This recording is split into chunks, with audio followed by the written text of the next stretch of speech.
My name is Sienna, 33 years old, and my husband thought abandoning me with a screaming newborn was just a well-deserved vacation. When he came crawling back 2 weeks later, begging me to open the front door, he had no idea the locks were changed. The house was sold and his entire life was completely dismantled. Before I continue this story, let me know where you are watching from in the comments below. Hit like and subscribe if you have ever had to stand up to a toxic partner who completely underestimated your worth. My 3-week-old son Leo cried loudly in our bedroom. I stood in the doorway clutching my abdomen. Sharp pain radiated from my fresh C-section incision. I felt warm blood seeping through my bandages. I was shaking from physical exhaustion and completely terrified. Just feet away, my husband Derek calmly folded designer swim trunks. His expensive suitcase zipping shut sounded louder than Leo. Derek did not even look at his son. He checked his reflection in the mirror, adjusted his sunglasses, and grabbed his luggage. I stepped forward, pleading with him. "Derek, please.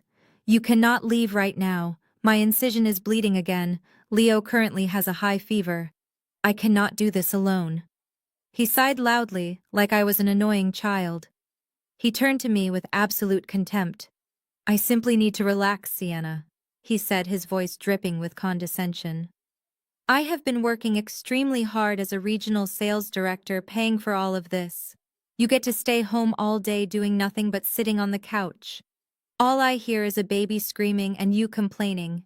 I am going to Cabo with the guys for 2 weeks to get my sanity back. Do not ever call me unless someone is dead."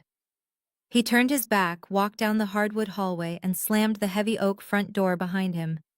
I dragged myself to the window, wincing just in time to see his black Audi speed away. There I was, a successful forensic accountant who dismantled financial fraud for massive corporations, reduced to a weeping mess on my bedroom floor. Growing up in the foster care system, I never had a mother to call. I clawed my way up from nothing, securing scholarships, building a massive blind trust fund before meeting Derek and creating absolute independence. I thought his charm meant he would be a loving father. Instead, he left me bleeding and terrified while he went to drink. I lowered myself to the floor, pulling Leo tightly against my chest. His tiny face was red, his fists clenched. I rocked him gently, humming a lullaby over my quiet sobbing. Every time I shifted my weight, white-hot pain shot through my lower stomach. The doctor ordered strict bed rest to avoid tearing my stitches. Derek knew this. He had sat next to me in the hospital, holding my hand and playing the concerned husband. It was all a performance.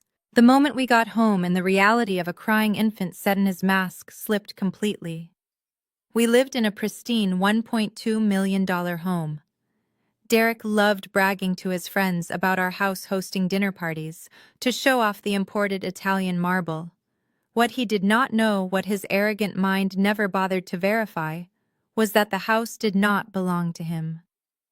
I had purchased it entirely through a blind trust I established years before we even met. His name was only on the utility bills. But standing in the nursery, looking at the empty driveway, my financial leverage brought me zero comfort. Money simply could not stop my bleeding. Money could not make my husband love his son. I reached for my phone on the nightstand, my hands trembling. My first instinct was to call for emergency medical help because of the bleeding, but after a deep breath, I realized it was a surface tear caused by the stress of the argument. I managed to clean the wound and apply fresh medical gauze while balancing my squirming newborn. After an agonizing hour of pacing the room, Leo finally fell asleep against my shoulder. I gently laid him down in his wooden crib and stared at his peaceful, sleeping face. A deeply profound and terrifying clarity washed over me. The tears abruptly stopped falling. The suffocating panic in my chest was suddenly replaced by a cold, calculating stillness. Derek thought I was just a weak, dependent woman who would cry and patiently wait for him to return. He completely forgot exactly who he married. I make a living investigating and destroying arrogant liars, and he had just handed me the match to burn his entire life to the ground. Exactly 3 hours had passed since Derek walked out the front door. I had finally managed to calm Leo down and was sitting quietly in the nursery glider chair, taking shallow breaths to manage the sharp pain radiating from my torn surgical stitches. Suddenly, the distinct metallic click of the front door unlocking echoed through the silent house. I froze in place. My heart hammered against my ribs. Derek had barely been gone long enough to reach his departure gate. Before I could process the adrenaline, the loud sound of designer heels clicked rapidly against the hardwood floors. It was not my husband returning with a guilty conscience. It was my mother-in-law, Brenda, and my sister-in-law, Megan. They used the emergency spare key I foolishly gave them months ago. They did not bother to announce themselves. They did not tiptoe down the hall to check if the newborn baby was sleeping. Instead, they marched straight past the open door of the nursery without even casting a single glance inside. I carefully placed Leo back into his wooden crib, gritted my teeth against the searing physical pain in my lower abdomen, and slowly made my way out into the hallway to confront whatever fresh nightmare was unfolding in my home. I found them standing right in the middle of my kitchen. Brenda was aggressively wrapping the thick black power cord of my custom espresso machine around her wrist. Megan was pulling the glass water reservoir off the back of the device. "What exactly are you doing in my house?" I asked, leaning heavily against the doorframe because my legs were trembling. Brenda did not even look up. "Derek called us from the airport lounge," she said casually. "He told us he desperately needed some space from your constant crying. Since you are just going to be sitting around nursing all day, you certainly do not need high-end caffeine. Megan is hosting an important brunch tomorrow, and this machine will look absolutely perfect on her counter." I stared at them, completely stunned by the sheer audacity of their home invasion. "You are breaking into my house to steal my coffee machine simply because your son abandoned his bleeding wife and sick infant to go drink in Mexico?" I asked, keeping my voice dangerously level, despite the rage boiling inside me. Megan rolled her eyes and scoffed loudly at me. "Oh, please stop being so incredibly dramatic, Sienna," she sneered. "Derek is the sole financial provider for this entire family. He is under immense pressure keeping a luxury roof over your head. The absolute least you can do is let the man breathe and enjoy a vacation with his friends." Brenda finally turned around to face me directly.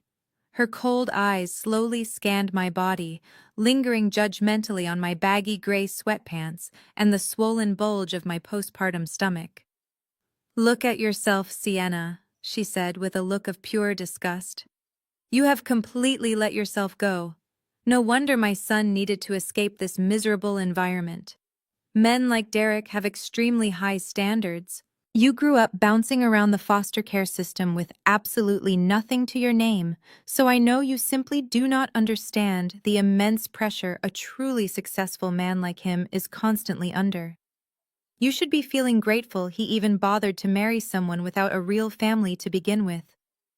The inherent cruelty in her voice was not anything new, but the blatant weaponization of my childhood trauma was a new low. My hands instantly curled into tight fists, my fingernails biting painfully deep into my palms. I desperately wanted to scream at them. I wanted to physically throw them out by their expensive hair extensions. But my forensic accountant brain rapidly took over my emotional response. Emotion is the absolute enemy of a flawless strategy. I took a deep breath and intentionally forced my hands to uncurl by my sides. "Take the machine," I said with a chillingly cold tone. "Take it right now and get out of my house. Leave the spare key on the marble island before you walk out that door." Brenda smirked triumphantly, clearly believing she had just won another glorious psychological victory over her weak daughter-in-law. She dropped the silver key onto the counter with a sharp metallic clink. "See?" Megan Brenda said cheerfully, while lifting the heavy espresso machine into her arms.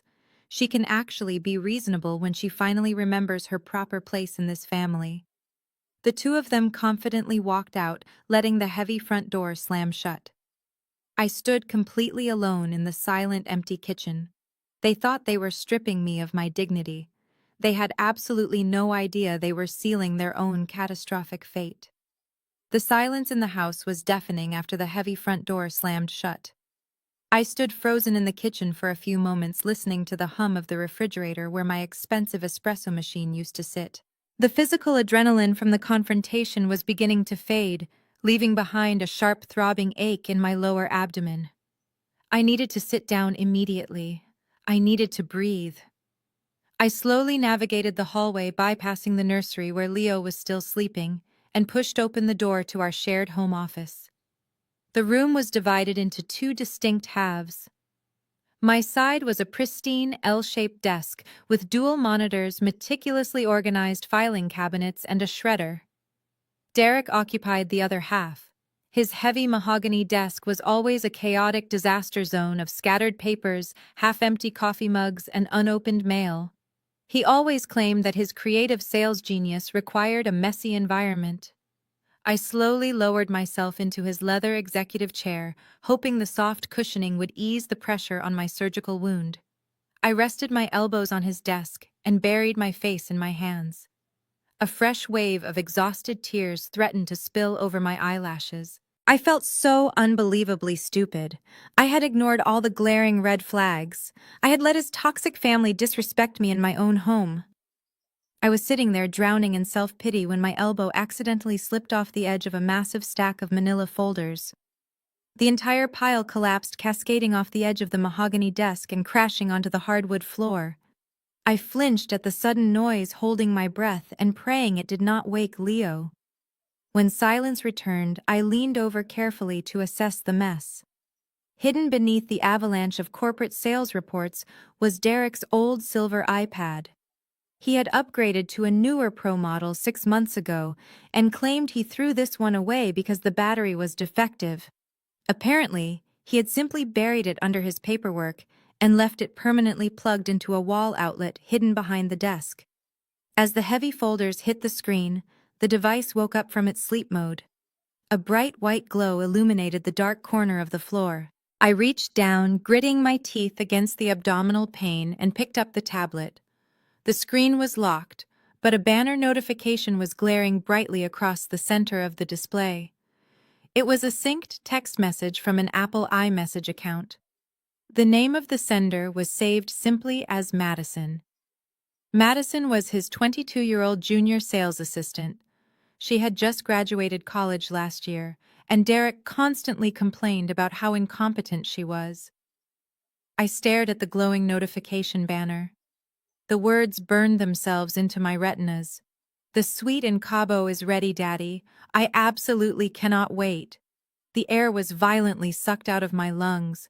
My chest tightened so severely, I thought I was having a sudden heart attack. He was not on a desperate mental health retreat with his college friends. He was not overwhelmed by the noble pressures of being a sole financial provider. He was on a romantic, tropical getaway with a woman an entire decade younger than me. And he was using the excuse of my postpartum struggles to justify abandoning his newborn son. A strange physiological reaction happened inside my body at that exact moment. The warm tears that had been pooling in my eyes instantly stopped. The suffocating weight of abandonment evaporated. The terrified, bleeding postpartum wife effectively died right there in that leather executive chair. In her place, the senior corporate forensic accountant woke up. In my line of work, you do not cry when you uncover a massive discrepancy. You do not scream when you find the hidden offshore accounts. You simply put your head down, follow the paper trail, and build an airtight case that leaves the guilty party absolutely zero room to escape. Derek was no longer my husband. He was now an active investigation. He was a fraud case sitting right in front of me. He had made a critical amateur mistake. Because he thought this old iPad was hidden and forgotten, he had never bothered to log out of his primary Apple ID account. Every single text message, every photo, every email, and every downloaded bank statement was currently syncing to this device via the cloud. I placed the iPad gently onto the center of the desk. I did not know the passcode to unlock the main screen, but I did not need it. I stood up, walked over to my pristine workstation, and booted up my dual monitors. It was finally time for me to aggressively follow the money trail. The dual screens flickered to life, bathing the dark and quiet home office in a sharp, intimidating blue light. I sat down at my workstation, cracking my knuckles out of pure habit. Derek was incredibly predictable. For a man who proudly claimed to be a strategic mastermind in corporate sales, his digital security was absolutely laughable. I connected his silver iPad directly to my secure corporate network server and mirrored the high-resolution display to my left monitor. He used the exact same password for almost everything he owned. It was a painfully simple combination consisting of his birth year, his former college fraternity letters, and a single exclamation point at the end. I easily bypassed the basic lock screen in seconds and immediately opened his synced email application. As a forensic accountant, my eyes are professionally trained to look for tiny anomalies in massive datasets. I quickly ran a keyword search for flight confirmations, hotel bookings, and wire transfers. The receipts for the Cabo trip popped up instantly: first-class international airline tickets for 2 people, a luxury oceanfront suite for 14 days, 5-star dining reservations paid in advance. The total cost was staggering, but what truly caught my attention was the payment method. He did not use his personal credit card or our joint checking account. The digital payment confirmation emails displayed a specific banking routing number that I did not immediately recognize from our usual monthly expenses. I opened a secure browser window on my right monitor and logged into our primary banking portal. I bypassed our standard checking and savings balances, navigating directly to the hidden sub-accounts. My heart suddenly dropped into my stomach. It was the routing number for Leo's college savings fund. Before we even got married, I had set up a high-yield investment account specifically intended for my future children. Because I grew up constantly bouncing around the unstable foster care system without a financial safety net, ensuring my child had a fully funded education was my absolute biggest priority in life. Over the past 5 years, I had diligently deposited every single one of my yearly corporate bonuses into that specific account. Derek had barely contributed a single dime, constantly claiming his monthly sales commission checks were desperately needed to maintain our daily luxury lifestyle. When Leo was finally born just 3 weeks ago, I legally transferred the accumulated money into a formal custodial college fund. But because Derek was the father, his name was automatically listed as a secondary authorized signer by the bank. The current available balance staring back at me on the screen was a sickening 0. My hands flew across the mechanical keyboard as I rapidly pulled up the transaction history. Just 3 days ago, while I was heavily medicated in the hospital recovering from an emergency C-section, Derek had authorized a massive wire transfer. He had completely drained exactly $80,000 from the future of his own newborn son. He had funneled the cash through a temporary holding account to make it look like a routine investment transfer to anyone casually glancing at the statements. But digital money always leaves a permanent footprint. I tracked the routing numbers, cross-referencing them with the receipts in his email inbox. Only $10,000 went toward the lavish Cabo vacation with his young assistant, Madison. That meant $70,000 was still completely unaccounted for. A freezing wave of pure disgust washed over my entire body. He was not just cheating on me with a younger woman. He was actively stealing from our infant son to fund his secret double life. The money I worked 90-hour weeks to save, the massive bonuses I earned while pregnant, nauseous, and exhausted, were all gone in a single click, while I was literally bleeding on a hospital operating table. He genuinely thought my postpartum physical pain and sleep deprivation would keep me distracted long enough for him to permanently hide his tracks. He thought I would just blindly accept whatever flimsy financial excuses he offered when he eventually returned from his fake mental health retreat. I downloaded every single PDF bank statement, every wire transfer confirmation, and every email receipt. I meticulously organized them into a highly encrypted digital folder on my private server. I was no longer acting like a betrayed wife. I was actively building a federal prosecution file against a hostile target. But I still needed to know exactly where that missing $70,000 went. If it was not spent on the vacation, it had to be tied to a major physical asset. I turned my attention back to his synced text messages with Madison, ready to dig even deeper into his pathetic lies. The financial autopsy had only just begun. I turned my attention back to the temporary holding account where Derek parked the remaining $70,000 of our son's stolen college fund. Derek was just a regional salesman, not a brilliant financial architect. His desperate attempts to hide his digital tracks were incredibly clumsy, sloppy, and completely amateurish. I noticed a secondary wire transfer originating from that holding account directed to a newly formed limited liability company. I quickly logged into the State Business Registry database. It took me 3 minutes to pull the official incorporation documents. He had named the shell company Cabo Investments, LLC, registering it just 2 weeks before Leo was born. The sheer arrogance of the name made my blood boil, but I maintained absolute professional focus. I traced the money flowing into Cabo Investments, LLC. The digital trail took a sharp turn. The entire $70,000 was wired out in a single massive transaction just 48 hours ago. I tracked the receiving routing number. It did not belong to a crypto exchange or a high-yield offshore investment account. It belonged to an exclusive luxury auto group located in the wealthiest district of our city. Derek had arrogantly wired the stolen money directly to a high-end luxury car dealership. My fingers flew across the keyboard as I logged into a premium public records database my accounting firm used for corporate asset investigations. I entered the dealership information and the exact date of the transaction. The database instantly returned a match for a recently processed vehicle title and lien. It was for a brand new, fully loaded Porsche Macan. The purchase price perfectly aligned with the missing $70,000, acting as a massive cash down payment with the remaining balance financed through a high-interest dealership loan. I clicked on the digital copy of the vehicle registration document. The name of the primary registered owner was not Derek. It was his young assistant, Madison. He had just bought his 22-year-old assistant a luxury sports utility vehicle using the exact money I had saved to pay for our newborn son's future university education. The emotional betrayal of his physical affair suddenly faded into the background. Cheating was a disgusting moral failure, but what I was actively looking at right now on my screen was a severe premeditated financial crime. He had committed grand theft against his own infant child.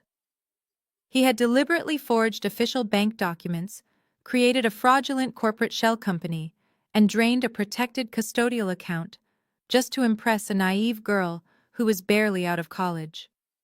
Every single dollar of that down payment represented my late nights at the office, my stressful corporate audits, and my relentless determination to ensure Leo never experienced the financial insecurity I suffered during my childhood in foster care. I sat back in my leather chair staring at the high-resolution image of the Porsche Macan registration on my right monitor.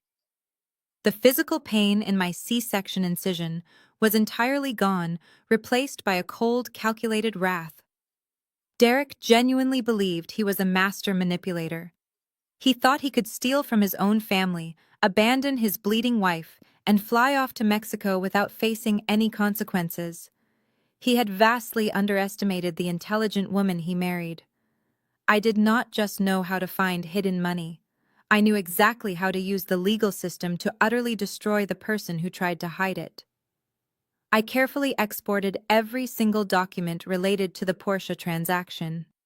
I compiled the state registry files for Cabo Investments, LLC, the bank wire transfer receipts, and the vehicle registration naming Madison as the primary owner. I saved everything into the encrypted digital dossier I was building against him. The evidence was absolutely bulletproof. No high-priced defense lawyer could ever explain away a direct wire transfer from a newborn baby's college fund to a luxury car dealership for a vehicle registered to a young mistress. It was textbook financial abuse, and I was going to make sure the authorities saw every single page of it. I glanced over at the silver iPad. Madison had just sent another synced text message. She had attached a photo of herself holding a glass of expensive champagne in the first-class cabin of their flight, thanking her amazing daddy for the incredible new car waiting for her back home. A chilling smile slowly crept across my face. I reached for my own cell phone resting on the edge of the desk. It was time to let Derek know exactly who was in control of this situation. I unlocked my screen and dialed his personal number. I was fully prepared for the pathetic, insulting lies he was about to confidently tell me when he answered. The phone rang 3 times before the line finally clicked open. Instantly, the deafening sound of heavy bass and electronic club music flooded through the small speaker of my cell phone. I could hear the distinct clinking of expensive cocktail glasses and the loud overlapping chatter of a crowded resort bar. Derek groaned loudly into the microphone, deliberately letting me hear his intense annoyance. What exact part of "do not call me unless someone is dead" did you fail to understand, Sienna? He snapped over the pulsating music. I am currently in the middle of a very important networking conversation with the guys, and you are completely ruining my peace. I did not raise my voice. I did not scream or cry or beg him to come home to his newborn son. I kept my tone absolutely flat, channeling the exact vocal inflection I use when interviewing hostile corporate fraud suspects during a federal audit. You are not networking with the guys, Derek, I said calmly. You are currently sitting in an oceanfront luxury suite in Cabo with your 22-year-old junior sales assistant, Madison. And while you were busy playing sugar daddy on an international beach, I was busy looking into a newly registered shell company called Cabo Investments, LLC. The heavy club music continued thumping in the background, but the line went completely silent on his end for 5 agonizing seconds. I could practically hear the gears grinding in his arrogant head as he desperately tried to calculate exactly how much information I actually possessed. When he finally spoke again, his tone had drastically shifted. He let out a loud, theatrical sigh followed by a condescending chuckle. "Oh my God, Sienna," he laughed, speaking to me like I was a hysterical toddler throwing a tantrum in a grocery store. "Listen to yourself right now. You sound entirely insane. The hospital doctors specifically warned me that severe sleep deprivation and hormonal drops could trigger postpartum depression, but I never imagined you would escalate into full-blown postpartum psychosis. You are completely delusional." I ignored his pathetic attempt to diagnose me with a mental illness. "Do not try to gaslight me, Derek," I replied coldly. "I know exactly what you did. You forged bank authorization documents. You drained $80,000 from the custodial college savings account I built for Leo. You funneled that money through a temporary holding account, wired it to a luxury auto dealership, and used it as a massive cash down payment on a brand new Porsche Macan registered exclusively in Madison's name." He laughed again, this time much louder and more aggressively. "You are honestly embarrassing yourself right now, Sienna," he fired back. "This is exactly why you just crunch numbers in a cubicle while I actually make the big executive decisions. That $80,000 is not gone. It is temporarily tied up in a highly lucrative exclusive cryptocurrency investment that my fraternity brothers tipped me off about. The returns are going to be astronomical. I simply moved the funds to maximize our family wealth because you are far too financially conservative to take real risks." "And the Porsche registered to your assistant," I pressed, refusing to let him control the narrative. "Madison is a junior employee helping me manage the complex digital paperwork for the crypto exchange because I am too busy running my actual sales department." He lied effortlessly, not missing a single beat. "She needed a reliable company car to travel between our regional offices. It is a standard corporate tax write-off. You are sitting alone in a dark house, bleeding exhausted, and letting your crazy postpartum hormones invent a ridiculous fantasy where I am some kind of cartoon villain. Madison is not even in Mexico with me. I am sitting here with my college friends having a beer. You need to log off the computer, take your prescribed painkillers, and go to sleep before you do something you will seriously regret." His ability to spew complex, interwoven lies without a single stutter was genuinely terrifying. If I were just a regular, exhausted mother who did not understand the intricate mechanics of corporate shell companies and wire fraud, his confident gaslighting might have actually worked. He sounded so incredibly certain, so absolutely convinced of his own manufactured reality, that a weaker woman would have apologized for invading his privacy. But I was looking directly at the official state registration documents, proving every single word leaving his mouth was a calculated deception. "You are a liar, Derek," I said evenly. "I have the digital wire transfer receipts. I have the state incorporation files. I have the dealership title. The money was not invested in crypto. It was stolen from your son." The fake amusement instantly vanished from his voice. The background club music seemed to fade away as his breathing grew heavy and sharp against the microphone. His mask of the concerned, patronizing husband completely shattered, revealing the vicious, cornered narcissist hiding underneath. He realized I was not backing down, and his playful manipulation was about to turn into open warfare. The heavy club music in the background suddenly became muffled. I heard the distinct sound of a sliding glass door opening and closing. Derek had stepped out onto the private balcony of his oceanfront suite to ensure his mistress did not hear the venom he was about to spit at me. When he finally spoke again, his voice was low, guttural, and trembling with rage. "Listen to me very carefully, you ungrateful psycho," he hissed into the receiver. "You think you are incredibly smart because you know how to read a bank statement. You think hacking my personal devices gives you ultimate power over me. All it actually proves is that you are a deeply paranoid, invasive, and mentally unstable woman who cannot handle taking care of a baby without having a complete nervous breakdown." I remained entirely silent, letting him dig his own grave with every single word he spoke. My silence only infuriated him further. He wanted me to scream back. He wanted a chaotic emotional reaction to justify his own horrific behavior. Since I refused to give him one, he escalated his attack, finally admitting to everything but twisting the narrative to make himself the victim. "Yes, I bought Madison the car."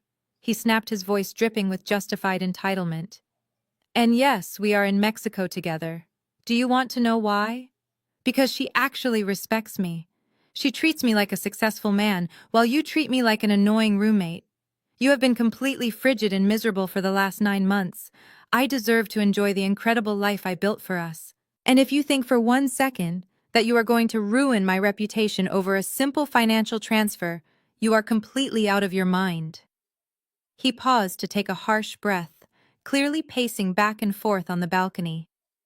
"Now, here is exactly what is going to happen, Sienna. You are going to delete whatever ridiculous screenshots you took. You are going to log out of my accounts, put the iPad exactly where you found it, and shut your mouth. If you make a scene, if you tell my mother, or if you dare contact anyone at my company about this, I will rain absolute hell down on you." His threats were calculated, strikes aimed directly at my deepest fears. "I will hire the most ruthless, expensive shark lawyer in this state," he continued, his voice vibrating with malicious confidence. "I will file for immediate divorce. I will drag you into family court and use your own medical records against you. You are currently on heavy prescription painkillers for your surgery. You have documented anxiety from your childhood in the foster system. I will tell the judge you are suffering from severe postpartum psychosis and are an active danger to our son. I will take full legal and physical custody of Leo before you even know what hit you. You will be lucky if they grant you supervised visitation." A cold chill ran down my spine, not from fear but from the sheer evil of his plan. He was actively threatening to steal my newborn child using the very medical trauma I endured to bring him into the world. And as for the money, Derek sneered, delivering what he believed was his ultimate checkmate. "That house we live in is a marital asset. I do not care what kind of fancy trust fund you put the down payment in. We are married, I live there, and I contribute to the household. I will force a judge to order a partition sale of the entire property. I will liquidate the house, take my absolute legal half of the equity, and leave you completely broke and entirely alone. You will be right back in the gutter where you started before you met me. So you sit there, watch our screaming kid, and wait quietly for me to get back. Do we understand each other?" I stared at the glowing monitors of my workstation, taking a slow, calculated breath. He honestly believed his aggressive corporate sales tactics would work on a forensic accountant holding federal-level evidence. Derek, I started to say, keeping my voice perfectly steady. Do not speak, he interrupted fiercely. You just listen. 2 weeks, Sienna.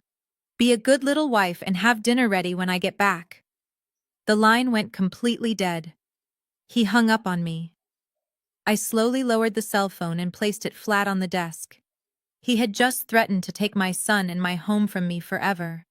He had drawn the ultimate unforgivable battle lines. I reached for my encrypted digital folder.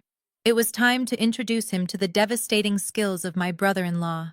Before my fingers could even touch the keyboard, a sharp chime echoed through the silent hallway. Someone had just pressed the front doorbell. I instinctively froze. My mind immediately raced through the worst possible scenarios. Was it Brenda returning to steal more of my belongings? Was it a police officer Derek had already called for a welfare check? I carefully stood up from the leather executive chair, wincing as a sharp ache pulled at my abdominal stitches. I walked out of the home office and approached the security monitor mounted beside the front entryway. I stared at the high-definition video feed. It was not my toxic mother-in-law or the local authorities. Standing on my front porch looking incredibly stressed was my brother-in-law, Jamal. He was a tall, heavily built IT cybersecurity expert who always looked completely out of place in Derek's shallow family. He was balancing 2 large paper bags from my favorite local Thai restaurant in one hand. In his other arm, he was holding a massive box of infant diapers and 6 large cans of the hypoallergenic baby formula Leo desperately needed. I unlocked the heavy deadbolt and slowly pulled the door open. Jamal let out a heavy sigh of relief when he saw me. Sienna, he said, his deep voice filled with genuine concern and visible exhaustion. I am so sorry to show up unannounced. Please let me bring these things inside for you. I stepped aside, allowing him to walk past me into the kitchen. He carefully set the heavy grocery bags down on the marble island right next to the empty space where my stolen espresso machine used to sit. Jamal turned around and looked at me with an expression of profound disgust and embarrassment. I came home from work early today, he explained, keeping his voice low so he would not wake the baby. I walked into my kitchen and found your espresso machine sitting directly on my counter. When I confronted Megan about it, she bragged about how she and Brenda used the spare key to come over here. She told me Derek had left for Mexico and that they decided to teach you a lesson in humility. He rubbed his face in frustration, shaking his head. I was absolutely furious, Sienna. I packed up the machine and put it in the trunk of my car to bring back to you. But then I realized you probably needed hot food and baby supplies much more than coffee right now. What they did to you today, what Derek is doing to you by abandoning his bleeding wife and newborn son, is completely unforgivable. I am deeply sorry that you married into this absolute nightmare of a family. A wave of genuine gratitude washed over me. In a family dominated by narcissistic manipulation and toxic entitlement, Jamal was the only person who possessed a moral compass. He was the only one who saw through Derek's golden boy facade. Thank you, Jamal, I said softly, leaning against the kitchen counter for support. You have absolutely no idea how much I needed this right now. Derek just called me from Cabo. He threatened to take full legal custody of Leo and force the sale of this house if I dare expose his affair with his young assistant. Jamal did not look surprised by the mention of the affair or the legal threats. Instead, his jaw clenched tightly, and a serious shadow passed over his eyes. He reached into the inner pocket of his winter coat. He did not pull out his car keys or his cell phone. He kept his hand resting inside his jacket, staring at me with a level of intensity that made the hair on the back of my neck stand up. The friendly brother-in-law dropping off takeout was replaced by the senior cybersecurity director. I am glad I brought the food, Sienna, Jamal said, his voice dropping an entire octave into a serious professional tone. And I am genuinely glad you are already preparing yourself for a major legal battle against him. But dropping off these diapers and apologizing for my horrible wife is not the reason I drove straight over here tonight. I actually came here for something else entirely. He took a slow step closer to me, glancing nervously toward the hallway, as if someone might be listening to our conversation. I work in high-level corporate network security. he continued softly.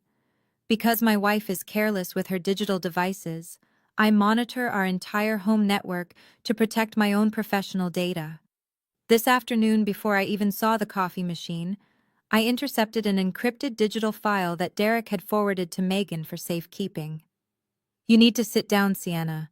What I found is much worse than him cheating on you. I slowly pulled out one of the heavy wooden bar stools and sat down at the kitchen island.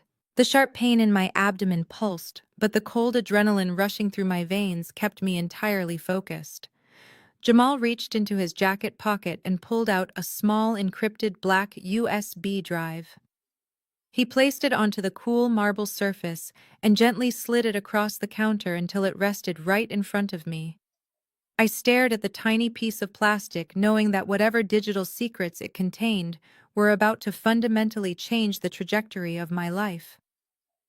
I already know about the stolen college fund, Jamal, I said quietly. I found his old tablet and traced $80,000 to a car dealership for his assistant. He already confessed to it on the phone. Jamal shook his head slowly, his expression grim. That is just child's play compared to what is on this drive, Sienna. As I told you, I monitor our home network traffic because I work with sensitive corporate security data. Megan has zero understanding of digital privacy. She leaves her laptop open, her email accounts logged in, and she constantly connects to unsecured cloud servers. Yesterday evening, while you were still in the hospital recovering from your surgery, Megan had a few glasses of wine and started bragging to me. She told me that Derek finally had a master plan to secure his financial independence from you. She said Derek was tired of feeling emasculated by your massive salary and your absolute control over the family finances. She actually praised him for being a strategic genius. When she fell asleep, I decided to run a deep diagnostic sweep on her network activity. I intercepted a massive chain of forwarded emails and digital document files that Derek had sent to her for emergency safekeeping. He told Megan that if anything ever happened to his main computer, she needed to hold on to these specific files so you could never find them. Jamal pointed at the black USB drive resting near my hands. He is trying to steal the equity in your house, Sienna. I frowned, looking up at him in genuine confusion. He cannot steal the house, I explained confidently. The property is legally owned by a blind trust I created before we even met. His name is only on the utility bills.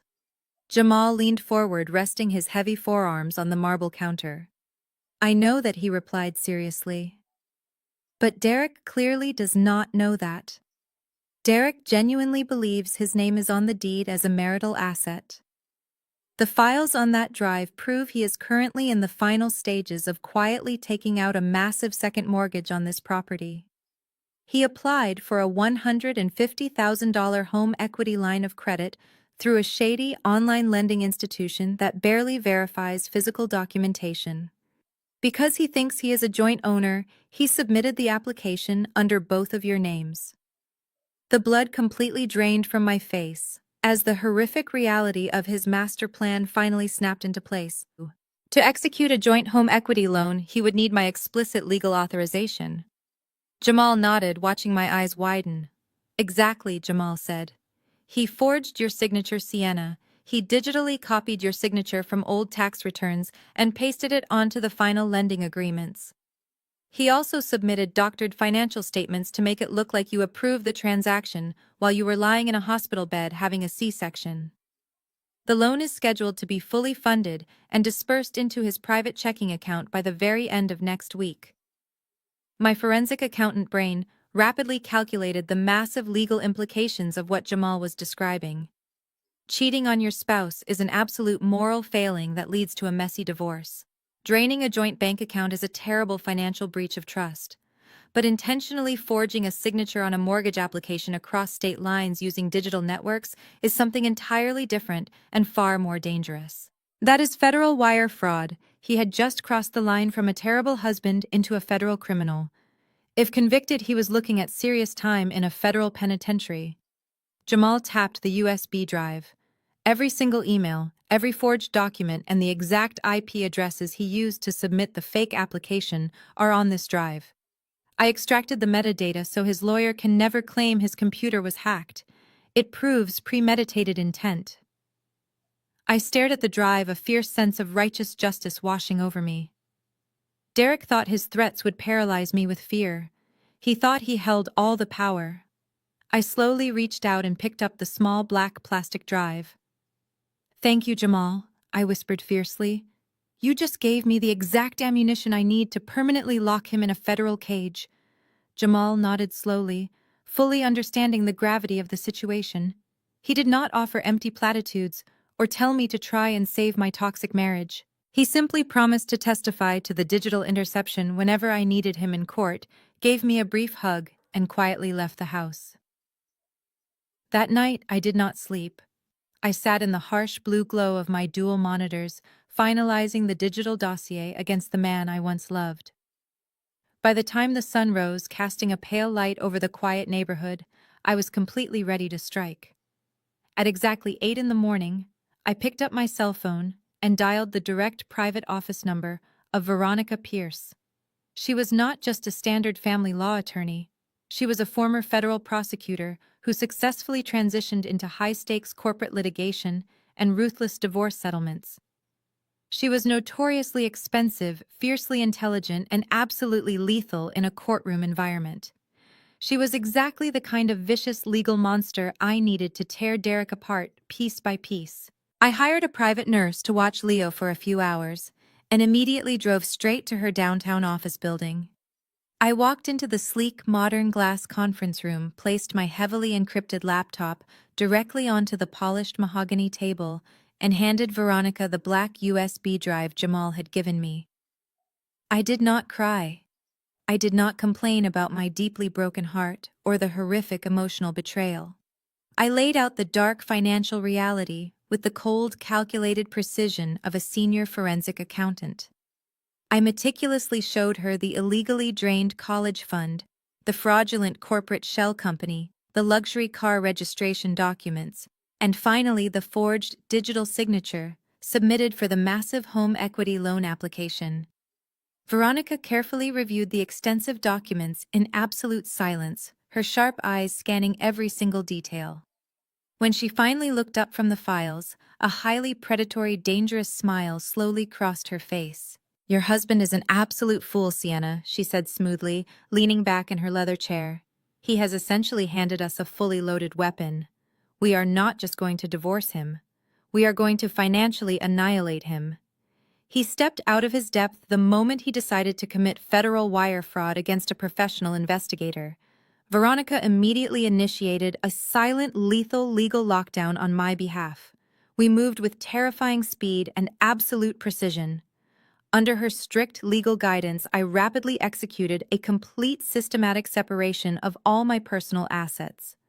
I legally rerouted my massive corporate salary direct deposits into a brand new, highly secure private checking account established under an entirely different banking institution. I immediately contacted the 3 major national credit bureaus and placed a permanent hard freeze on my Social Security number, instantly blocking the fraudulent home equity loan from ever being fully processed or funded by the online lender.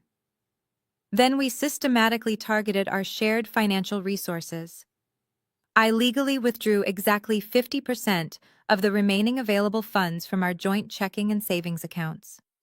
I purposely left Derek with his exact legal half to avoid any early accusations of malicious financial misconduct during the upcoming family court hearings. Next, we permanently canceled every single joint credit card where I was listed as the primary account holder. I watched the digital confirmations pop up on my screen, officially cutting his financial lifeline. The premium platinum rewards cards Derek constantly used to buy expensive steak dinners, book luxury flights, and impress his wealthy fraternity friends were suddenly turned into entirely worthless pieces of plastic. I deliberately did not block his cell phone number or delete his access to my social media accounts just yet. I absolutely needed him to remain completely oblivious, comfortably sitting on a beautiful sunny beach in Mexico, falsely believing his arrogant master plan was flawlessly unfolding without any interruptions. Over the course of a single afternoon, I effectively became an absolute ghost in my own marriage. Every single financial tie that bound us together was silently and violently severed. He genuinely thought he was the ultimate puppet master, completely controlling a weak, bleeding, and exhausted postpartum wife from thousands of miles away. He had absolutely no idea that while he was casually drinking expensive champagne with his young, naive mistress, his entire financial infrastructure had been quietly, legally demolished by the very woman he chose to abandon. The legal trap was now perfectly set and waiting for him to step inside. But I was not entirely finished with my counterattack. Before the weekend officially arrived, I desperately needed to make sure his professional corporate life exploded just as spectacularly as his personal one. The forensic accountant inside me demanded absolute total destruction of his fraudulent career. I returned to the sanctuary of my home office, the blue light from my monitors illuminating the dark room. Derek always boasted about how his corporate sales position gave him unlimited freedom. He claimed he was a master of exploiting corporate loopholes to maximize his personal commissions. What he failed to realize was that those very same corporate loopholes were about to become the precise nails in his professional coffin. When I carefully cross-referenced the bank routing numbers from Leo's stolen college fund with the digital metadata Jamal had extracted, I uncovered a massive fatal error. Derek did not just transfer the $80,000 between personal bank accounts. To avoid triggering a massive fraud alert on our joint banking profile, he had temporarily parked the stolen cash inside a dormant vendor holding account maintained entirely by his own employer. He essentially used his corporate financial infrastructure to wash stolen funds before wiring them to the exclusive luxury car dealership. Furthermore, the digital IP addresses Jamal had intercepted from the forged home equity loan application were not linked to a public coffee shop or a generic cellular network. Derek had submitted the fraudulent federal mortgage documents using his secure corporate virtual private network. By executing personal financial fraud through his company's server, he had legally implicated his employer in a federal wire fraud scheme. He had acted with stunning arrogance and profound stupidity. As a senior corporate investigator, I knew exactly how heavily regulated his industry was. If an external federal agency discovered that a regional director was using company servers to commit felony forgery and launder money, the corporation could face millions in severe compliance fines. The company would have absolutely no choice but to immediately sever all ties with him to protect their own legal liability and public corporate image. I began compiling a comprehensive, devastating forensic whistleblower dossier. I gathered the wire transfer receipts, the fraudulent corporate shell company registration, the forged digital mortgage signatures, and the exact IP address logs Jamal had cleanly extracted.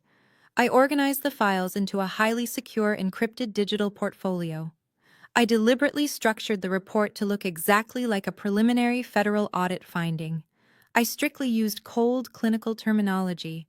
I highlighted the precise violations of corporate financial disclosures, gross internal control failures, and blatant theft. I ensured every single digital file possessed an undeniable chain of custody that no corporate defense attorney could ever possibly dismiss as circumstantial evidence. Next, I utilized an untraceable, heavily encrypted offshore email server to draft the official whistleblower complaint. I did not write it as a scorned, betrayed wife seeking personal revenge. I wrote it as a highly concerned anonymous financial compliance auditor who had accidentally stumbled across severe internal embezzlement and corporate fraud.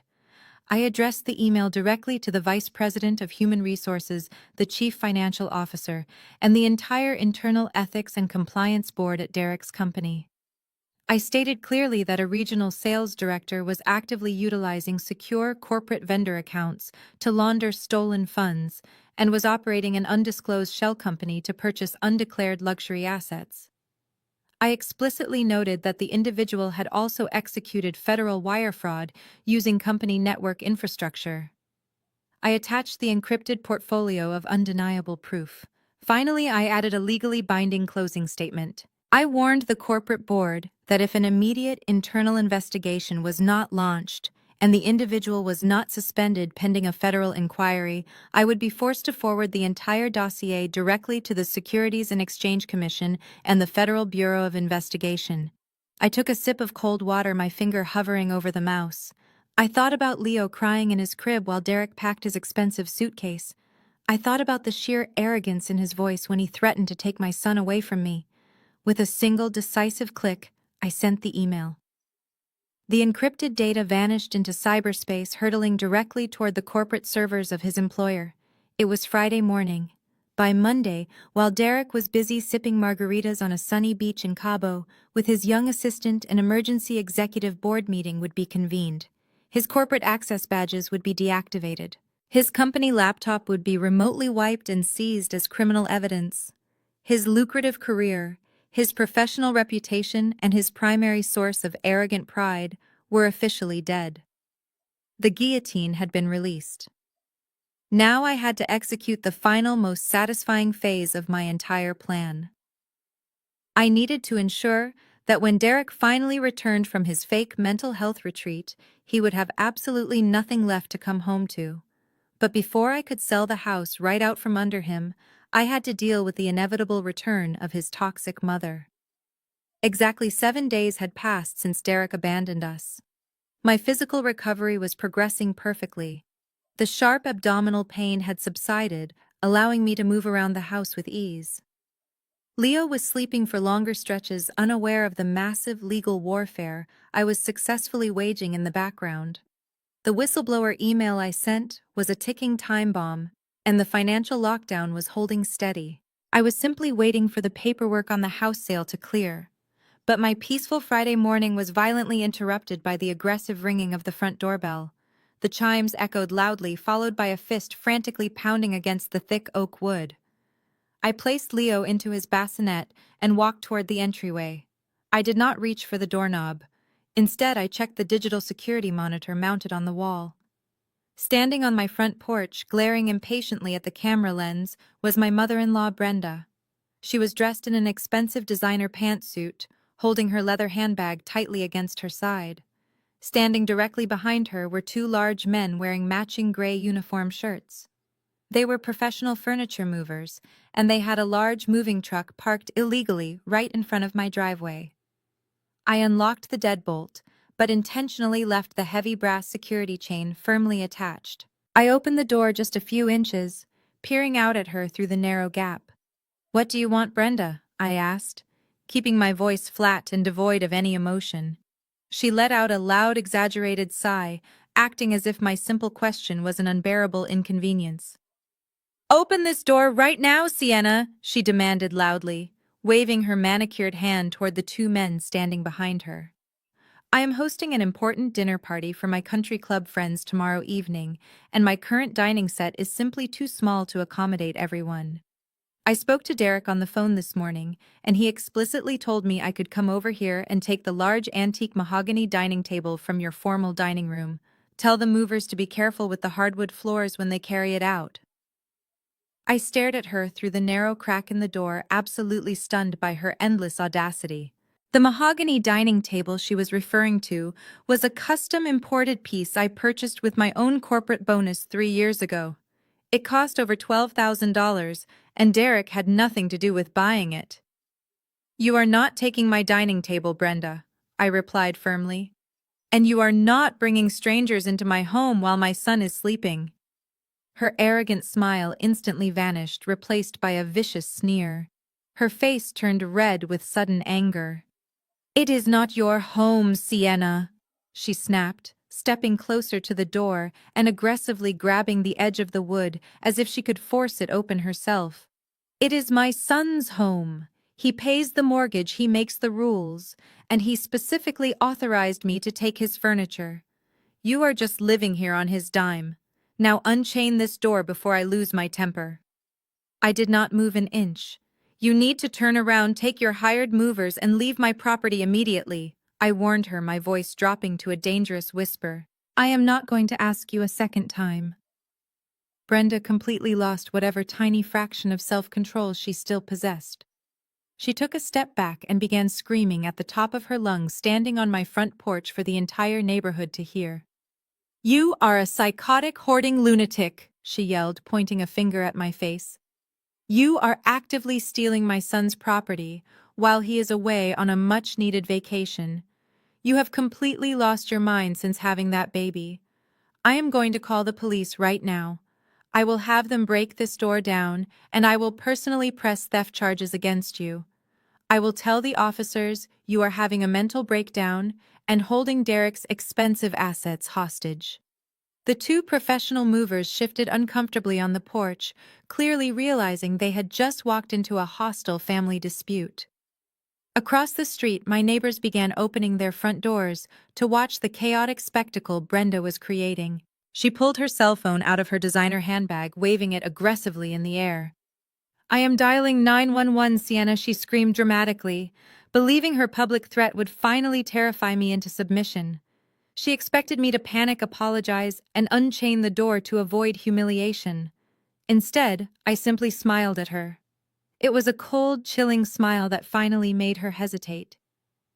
"Please just call them right now, Brenda," I replied softly. Brenda stared at me, her finger hovering over her expensive cell phone. She was genuinely confused by my complete lack of fear. She expected me to beg for forgiveness, but my calm demeanor shattered her aggressive momentum. I stood behind the brass security chain, my expression entirely blank. "Go ahead," I urged her again. "Tell the emergency dispatcher that you brought a commercial moving truck to my private residence to remove my custom furniture without my consent. Tell them you are trying to force your way inside while my newborn son is sleeping. Let us see how the authorities handle a documented home invasion." Before her manicured finger could press the call button, the mechanical rumble of a heavy engine echoed down the quiet suburban street. A black and white police cruiser slowly turned the corner and drove directly toward my house. The flashing red and blue lights reflected off the large windows of the moving truck parked in my driveway. Brenda let out a loud, triumphant laugh, her face instantly lighting up with arrogant satisfaction. "It looks like one of your lovely neighbors already called them for me," she said, crossing her arms. "You are going away in handcuffs, Sienna." Two uniformed police officers stepped out of the cruiser and walked briskly up the manicured front walkway. The professional movers immediately backed away from the porch, raising their hands defensively. Brenda rushed down the concrete steps to meet the officers halfway, instantly turning on the fake waterworks. She morphed from an aggressive intruder into a deeply concerned grandmother in seconds. "Officers, thank goodness you are here!" she cried, placing a hand over her heart. "My daughter-in-law has completely lost her mind. She is dangerously unstable and refusing to let me collect my son's expensive furniture." The taller officer held up a hand, completely ignoring her dramatic performance. He looked past her, making direct eye contact with me, standing behind the partially opened door. "Are you Sienna?" he asked in a loud, clear voice. I nodded slowly. "Yes, officer, that is me," I replied smoothly. He then turned his attention back to the crying woman standing on my lawn. "And are you Brenda?" he asked, looking down at a thick manila folder in his left hand. Brenda sniffled and nodded. "Yes, I am Derek's mother," she answered confidently, expecting him to arrest me right then. The officer pulled a thick stack of legal documents out of the folder and shoved them directly into Brenda's chest. She instinctively grabbed them, looking down at the heavy black text in absolute shock. "Brenda, you are being officially served with an emergency temporary restraining order filed yesterday afternoon in County Family Court," the officer stated coldly. "You are hereby legally ordered to remain at least 500 feet away from Sienna, her infant son Leo, and this specific residential property. This order was granted by a judge based on documented evidence of severe harassment and attempted theft of property." Brenda gasped loudly, her jaw dropping open as the reality of the legal documents finally hit her. She looked up at the officers, her eyes wide with frantic panic. "This is a ridiculous mistake," she stuttered, her voice shaking with genuine fear. "I am just trying to pick up a dining table." The second officer placed his hand firmly on his duty belt. "There is no mistake, ma'am," he commanded sternly. "You are currently in direct violation of a court order. If you do not vacate this premises in 60 seconds, you will be arrested for violating a protective order." The movers did not need to be told twice. They immediately dropped their heavy equipment, sprinted back to their massive commercial truck, rapidly started the loud engine, and quickly sped away from the house in sheer panic. Brenda stood completely frozen on the pristine green lawn. She looked around in absolute horror. Every single one of my wealthy, judgmental neighbors was standing on their porches, watching the elegant country club socialite get publicly humiliated by armed police officers. Her flawless reputation in this upscale neighborhood was permanently destroyed. Her face instantly flushed a deep crimson red. She clutched her expensive leather handbag and the restraining order against her chest, practically running toward her parked luxury sedan. Before opening her car door, she turned around and glared at me with pure hatred. "Derek is going to destroy you for this," she screamed, abandoning her fake crying routine. I smiled at her one last time from the safety of my doorway. "I highly doubt that, Brenda," I whispered to myself. I closed the heavy oak door, slid the deadbolt securely into place, and walked back to the nursery. The physical perimeter was secure. It was time to sell the house right out from under them. I walked back down the quiet hallway, ensuring every lock was tightly secured. The physical perimeter was safe. It was time to sell the house right out from under them. I entered my home office, locked the door, and immediately booted up my workstation. I carefully opened a highly encrypted folder labeled Zenith Holdings. This was the name of the blind trust I had meticulously established 3 years before Derek and I even went on our first date. Growing up in the foster care system taught me a brutal lesson about the absolute necessity of financial independence. I knew that no matter who I married, I needed a permanent safety net that could never be compromised by a hostile spouse. When we were engaged, Derek assumed my massive corporate salary was just sitting in a standard savings account. He never bothered to look at the legal paperwork when I purchased this $1.2 million property in cash. He simply assumed that because we moved in together after the wedding, and because he paid the monthly electricity and water bills, the house was a marital asset. He was dead wrong. The property deed was registered entirely to the trust, and I was the sole executive trustee. He had zero legal claim to a single brick of this building. I did not want to list the house on the traditional real estate market. A standard sale would require open houses, lengthy bank appraisals, and weeks of closing procedures. I did not have weeks. Derek was returning from his Cabo vacation in exactly 7 days, and I wanted this property completely erased from his reality before his Uber pulled into the driveway. I needed an aggressive, ruthless buyer who prioritized speed over absolute property condition. I opened a secure browser window and navigated to the website of a massive corporate real estate flipping conglomerate. They were notorious in our city for purchasing properties in pure cash within a matter of days, gutting them down to the wooden studs and rebuilding them into ultra-modern luxury fortresses. I filled out their rapid acquisition intake form, detailing the prime location, the massive square footage, and the premium lot size. Within 20 minutes, my cell phone rang. It was a senior acquisition director for the development firm. I explained that I was the sole trustee of the property and that I was highly motivated to execute an immediate unconditional cash sale.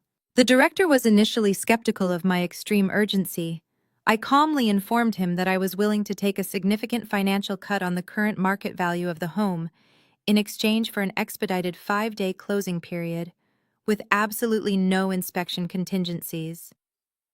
When I named my heavily discounted price, the skepticism instantly vanished from his voice, replaced by aggressive corporate greed.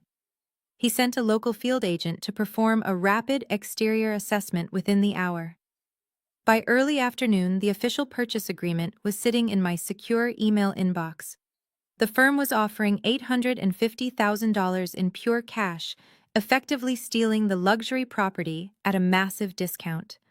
I did not care about the lost equity. The sheer speed of the transaction was worth every single penny. I digitally signed the commercial real estate contracts, executing my absolute legal authority as the trustee. I forwarded the finalized documents to Veronica Pierce, my corporate litigation attorney, to ensure the cash would bypass all traditional escrow delays and deposit directly into my newly secured untraceable private checking account. The developers moved with terrifying efficiency. They were eager to begin their massive demolition and renovation project to maximize their seasonal profit margins.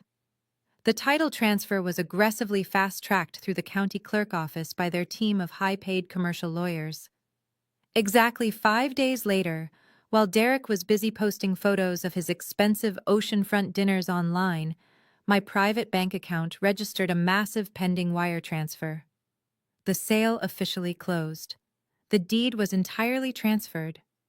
This pristine $1.2 million suburban sanctuary no longer belonged to me, and it certainly did not belong to Derek. It was now the exclusive private property of a ruthless corporate development firm that specialized in aggressive residential demolition. I sat in my home office looking around at the expensive crown molding and the custom hardwood floors. I had spent many years making this place beautiful, but I felt zero sentimental attachment to it anymore. The walls were tainted by his lies, and the foundation was built on his arrogant deception. The house was successfully sold, but I still had a massive logistical nightmare to manage. I had exactly 48 hours left to completely empty the entire property of my belongings before the demolition crews arrived with their sledgehammers. I had exactly 48 hours left to completely empty the entire property of my belongings before the demolition crews arrived with their sledgehammers. Sleep was no longer an option. I hired a premium white glove packing service, instructing them to box up everything that legally belonged to me. They descended upon the house like a swarm of highly efficient worker bees, wrapping crystal glasses, rolling up expensive Persian rugs, and carefully dismantling Leo's wooden crib. I stood in the center of the living room with a clipboard directing traffic, with the same cold precision I used during a corporate financial audit. I did not shed a single tear as the beautiful nursery I had painstakingly designed over the past 9 months was rapidly reduced to a stack of brown cardboard boxes. Every piece of furniture, every piece of art, and every single baby item was packed away. But I gave the moving crew very specific instructions regarding Derek's personal belongings. I told them not to touch a single piece of his clothing, his cheap sports memorabilia, or the heavy mahogany desk sitting in the home office. His physical footprint in this house was incredibly small compared to the massive financial space he falsely believed he occupied. By the dawn of day 12, the massive moving trucks were idling in my driveway, loading the very last of my secure digital servers and encrypted hard drives. I walked through the empty, echoing hallways, holding Leo tightly against my chest.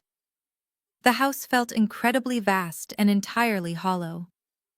I stepped into the primary bedroom one last time. Derek's expensive designer suits were still hanging perfectly in his walk-in closet. His custom golf clubs were still resting in the corner. His expensive watches and cologne collection sat untouched on the bathroom vanity. He was going to return from his luxury vacation, expecting to find his submissive wife waiting to serve him dinner. Instead, he would find nothing but his own useless junk, abandoned in a literal war zone. The moving foreman handed me the final inventory manifest. I signed it with a steady hand and watched the large trucks pull away, heading directly toward the highly secure, luxury-gated community where my new life was waiting. I remained behind in the empty driveway, waiting for the new corporate owners to officially take possession of their newly acquired asset. I did not have to wait long. Less than 20 minutes after my movers departed, a fleet of heavy-duty commercial trucks and massive industrial dumpsters roared down the quiet suburban street.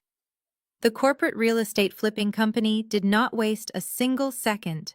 They had aggressive seasonal profit margins to hit, and this property was their newest high-priority project.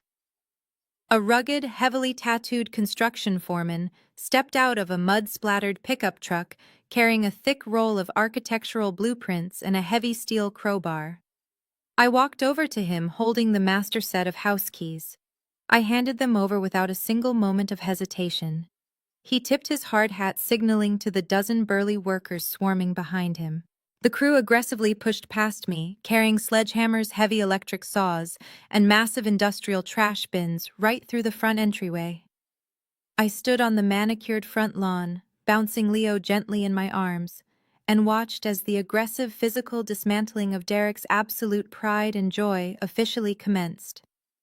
The heavy rhythmic sound of raw destruction echoing throughout the once peaceful neighborhood was incredibly deafening and absolutely beautiful to witness after enduring so many years of suffocating deception. The violent crash of heavy steel shattering drywall echoed across the street. I watched through the large front windows as the foreman swung a massive sledgehammer directly into the pristine imported Italian marble island in the kitchen. The expensive stone cracked and completely shattered, raining down onto the custom hardwood floors. Another worker took a heavy crowbar to the expensive custom cabinetry, ripping the wooden doors right off their steel hinges. They were gutting the entire first floor down to the bare wooden studs. The massive antique chandelier Derek loved to brag about to his fraternity brothers was unceremoniously ripped from the ceiling and tossed into the metal dumpster sitting on the crushed grass of the front lawn. Thick clouds of white drywall dust billowed out of the open windows, completely coating Derek's abandoned golf clubs and expensive suits still trapped inside the master suite. The beautiful sanctuary was being rapidly transformed into a chaotic, hazardous construction site. His carefully constructed fake reality was physically crumbling into dust right in front of my eyes.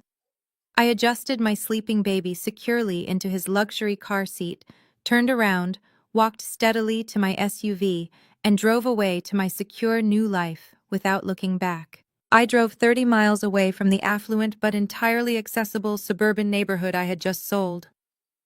My destination was a private, ultra-luxury gated community nestled deep within the heavily forested hills overlooking the city skyline. This place was not just an upscale neighborhood, it was a veritable fortress designed exclusively for high-net-worth individuals who valued absolute privacy and severe security above all else. I pulled my heavy SUV up to the massive wrought iron front gates. There were no simple keypads or friendly retired security guards waving cars through. A heavily armed tactical security officer stepped out of the bulletproof guardhouse. I rolled down my window, holding up my newly issued resident identification card. He scanned the barcode while a sophisticated biometric camera mounted on the stone pillar silently registered my precise facial features, instantly linking my identity to my newly leased luxury villa. The heavy iron gates slowly swung open, granting me access to my impenetrable new sanctuary. I drove down the pristine, winding private roads lined with mature oak trees and immaculate landscaping. I parked in the attached garage of my new residence. It was a stunning modern architectural masterpiece made of glass and steel, entirely hidden from the main access road. When I stepped inside carrying Leo in his car seat, the sheer contrast to the chaotic demolition site I had just left behind was incredibly jarring, yet deeply comforting. The white glove moving service had already unpacked every single box.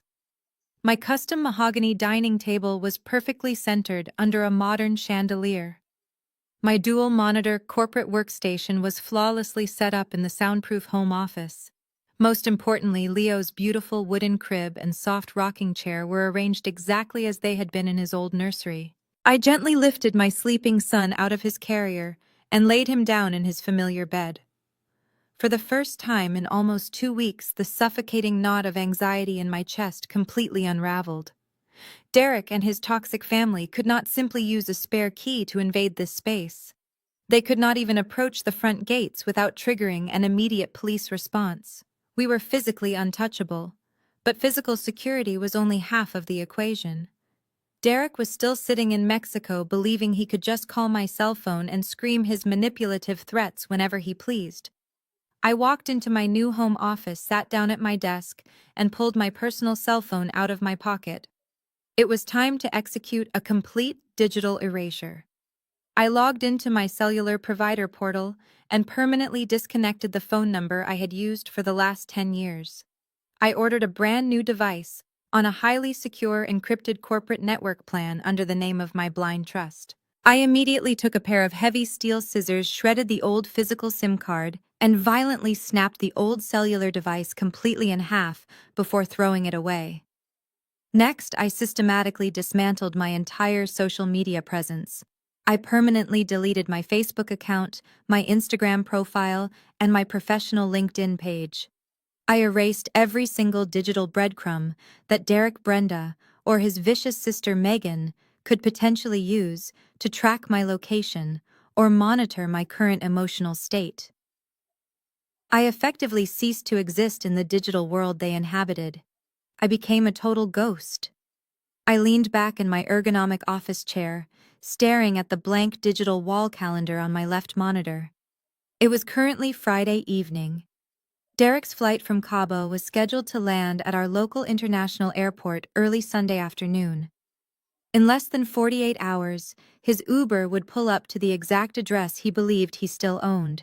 He would expect to find his freshly painted front door, his perfectly manicured lawn, and his terrified wife waiting to blindly accept his ridiculous lies about crypto investments and corporate company cars. Instead, he was going to walk directly into an active commercial demolition zone. He would find his expensive designer suits covered in thick, toxic drywall dust and a crew of aggressive construction workers ready to physically throw him off their private property. I had spent the last 12 days methodically severing every single financial, legal, and physical tie binding me to his narcissistic abuse. I had successfully protected my son, secured my assets, and alerted the federal authorities to his severe corporate wire fraud. The trap was flawlessly set. The explosive charges were perfectly wired. All I had to do now was sit back in my heavily guarded luxury fortress, hold my precious baby boy, and wait patiently for Derek to finally press the detonator on his own spectacular destruction. My nightmare was officially over, and his worst nightmare was just about to begin. The afternoon sun beat down on the black luxury Uber SUV as it navigated the familiar tree-lined streets of my former neighborhood. In the back seat, Derek slouched against the leather upholstery, wearing designer sunglasses to shield his bloodshot eyes. He was sporting a deep, expensive Mexican tan, but his physical posture betrayed a massive, lingering hangover from consuming far too much premium tequila during his final night in Cabo San Lucas. He smelled heavily of stale alcohol masked by copious amounts of high-end cologne. He spent the entire 30-minute car ride from the international airport silently rehearsing the aggressive, manipulative speech he planned to deliver the moment he walked through the front door. He fully expected to find me sitting on the living room couch, exhausted, crying, and completely broken by the horrific legal threats he had hurled at me over the phone 2 weeks ago. Derek confidently believed his psychological warfare had worked flawlessly. I had not sent him a single text message or attempted to call him since our explosive conversation.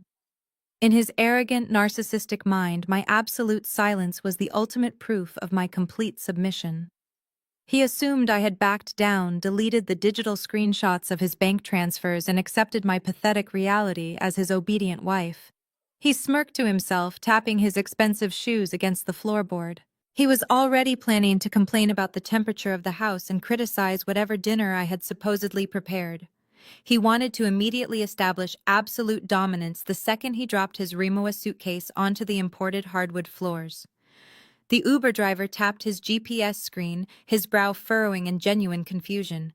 The digital map indicated they had arrived at the correct destination, but the physical environment outside the windshield did not match the affluent residential profile of the street. "We are here, sir," the driver announced, hesitantly pulling the heavy vehicle over to the curb. "But it looks like there is some major construction going on." Derek scoffed loudly, annoyed by the driver interrupting his internal monologue. He assumed one of our wealthy neighbors was simply having their driveway repaved or installing a new luxury pool. He casually took off his designer sunglasses and looked out the tinted passenger window. The arrogant smirk on his face instantly vanished, replaced by a look of sheer, unadulterated confusion. He blinked hard, rubbing his hungover eyes, entirely convinced he was experiencing a vivid hallucination caused by severe dehydration and alcohol withdrawal. He was staring directly at the exact plot of land where our $1.2 million sanctuary was supposed to be.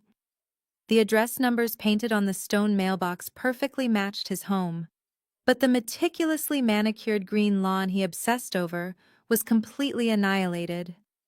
The soft grass had been brutally torn apart by heavy machinery tires and deep mud tracks. Sitting directly in the center of his prized front yard were two massive rusted dumpsters overflowing with shattered drywall, splintered wood, and twisted metal pipes. Derek grabbed the door handle and practically fell out of the SUV, his expensive leather shoes sinking immediately into a thick puddle of gray construction sludge. He stumbled forward, his jaw dropping open as he took in the full catastrophic scale of the destruction. The beautiful custom-painted red oak front door was completely gone. In its place hung a thick, translucent sheet of industrial plastic tarp, flapping violently in the afternoon breeze. The pristine bay windows that used to look out into the neighborhood had been entirely ripped from their frames, leaving dark, gaping holes in the front facade of the property. The Uber driver quickly popped the trunk, placed Derek's silver suitcase on the curb, and sped away, clearly eager to escape the chaotic construction zone. Derek did not even notice the car leaving. He stood completely frozen on the ruined sidewalk, the loud rhythmic pounding of heavy sledgehammers and electric saws vibrating through the soles of his shoes. A thick cloud of white plaster dust drifted out of the empty window frames, coating his expensive black travel jacket in a fine, chalky powder.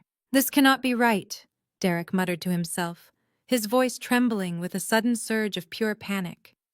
He pulled his cell phone out of his pocket, frantically checking the GPS coordinates, praying that the driver had somehow dropped him off at the wrong address. But the digital blue dot blinked steadily right over his own property line. He looked back up at the ruined house. The custom Italian marble he loved bragging about was currently sitting in shattered pieces inside the metal dumpster right next to him. He slowly grabbed the heavy handle of his expensive suitcase and began walking mechanically up the destroyed concrete pathway toward the flapping plastic tarp.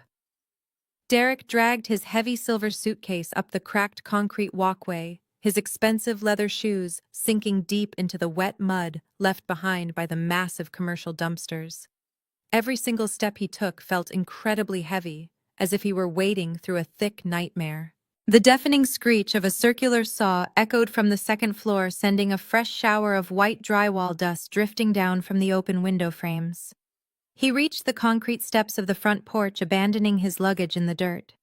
His hands were shaking violently as he reached out and grabbed the edge of the thick plastic tarp, hanging where his custom red oak door used to be. He ripped the heavy plastic aside and stepped into the entryway. A massive cloud of suffocating dust hit him instantly, causing him to cough violently. When the air finally cleared enough for him to see, his blood ran completely cold. The beautiful, pristine living room he had left behind just 14 days ago was entirely gone. The imported Italian marble kitchen island was reduced to a pile of shattered rubble. The custom hardwood floors were ripped up, exposing the raw subflooring underneath. Thick electrical wires hung dangerously from the exposed ceiling joists. He stumbled backward, his hands flying up to his head in absolute disbelief. "No, no, this cannot be happening." The words tore out of his throat in a raw, desperate scream that was nearly drowned out by the heavy construction machinery. He spun around in circles, desperately searching for any sign of his wife, his infant son, or his expensive furniture. There was nothing but raw, violent destruction. "Hey!" A deep, aggressive voice barked from the hallway. "You cannot be in here, buddy. This is an active commercial demolition zone." Derek whipped his head around. Stepping out from the gutted remains of the formal dining room was a massive, heavily tattooed construction foreman.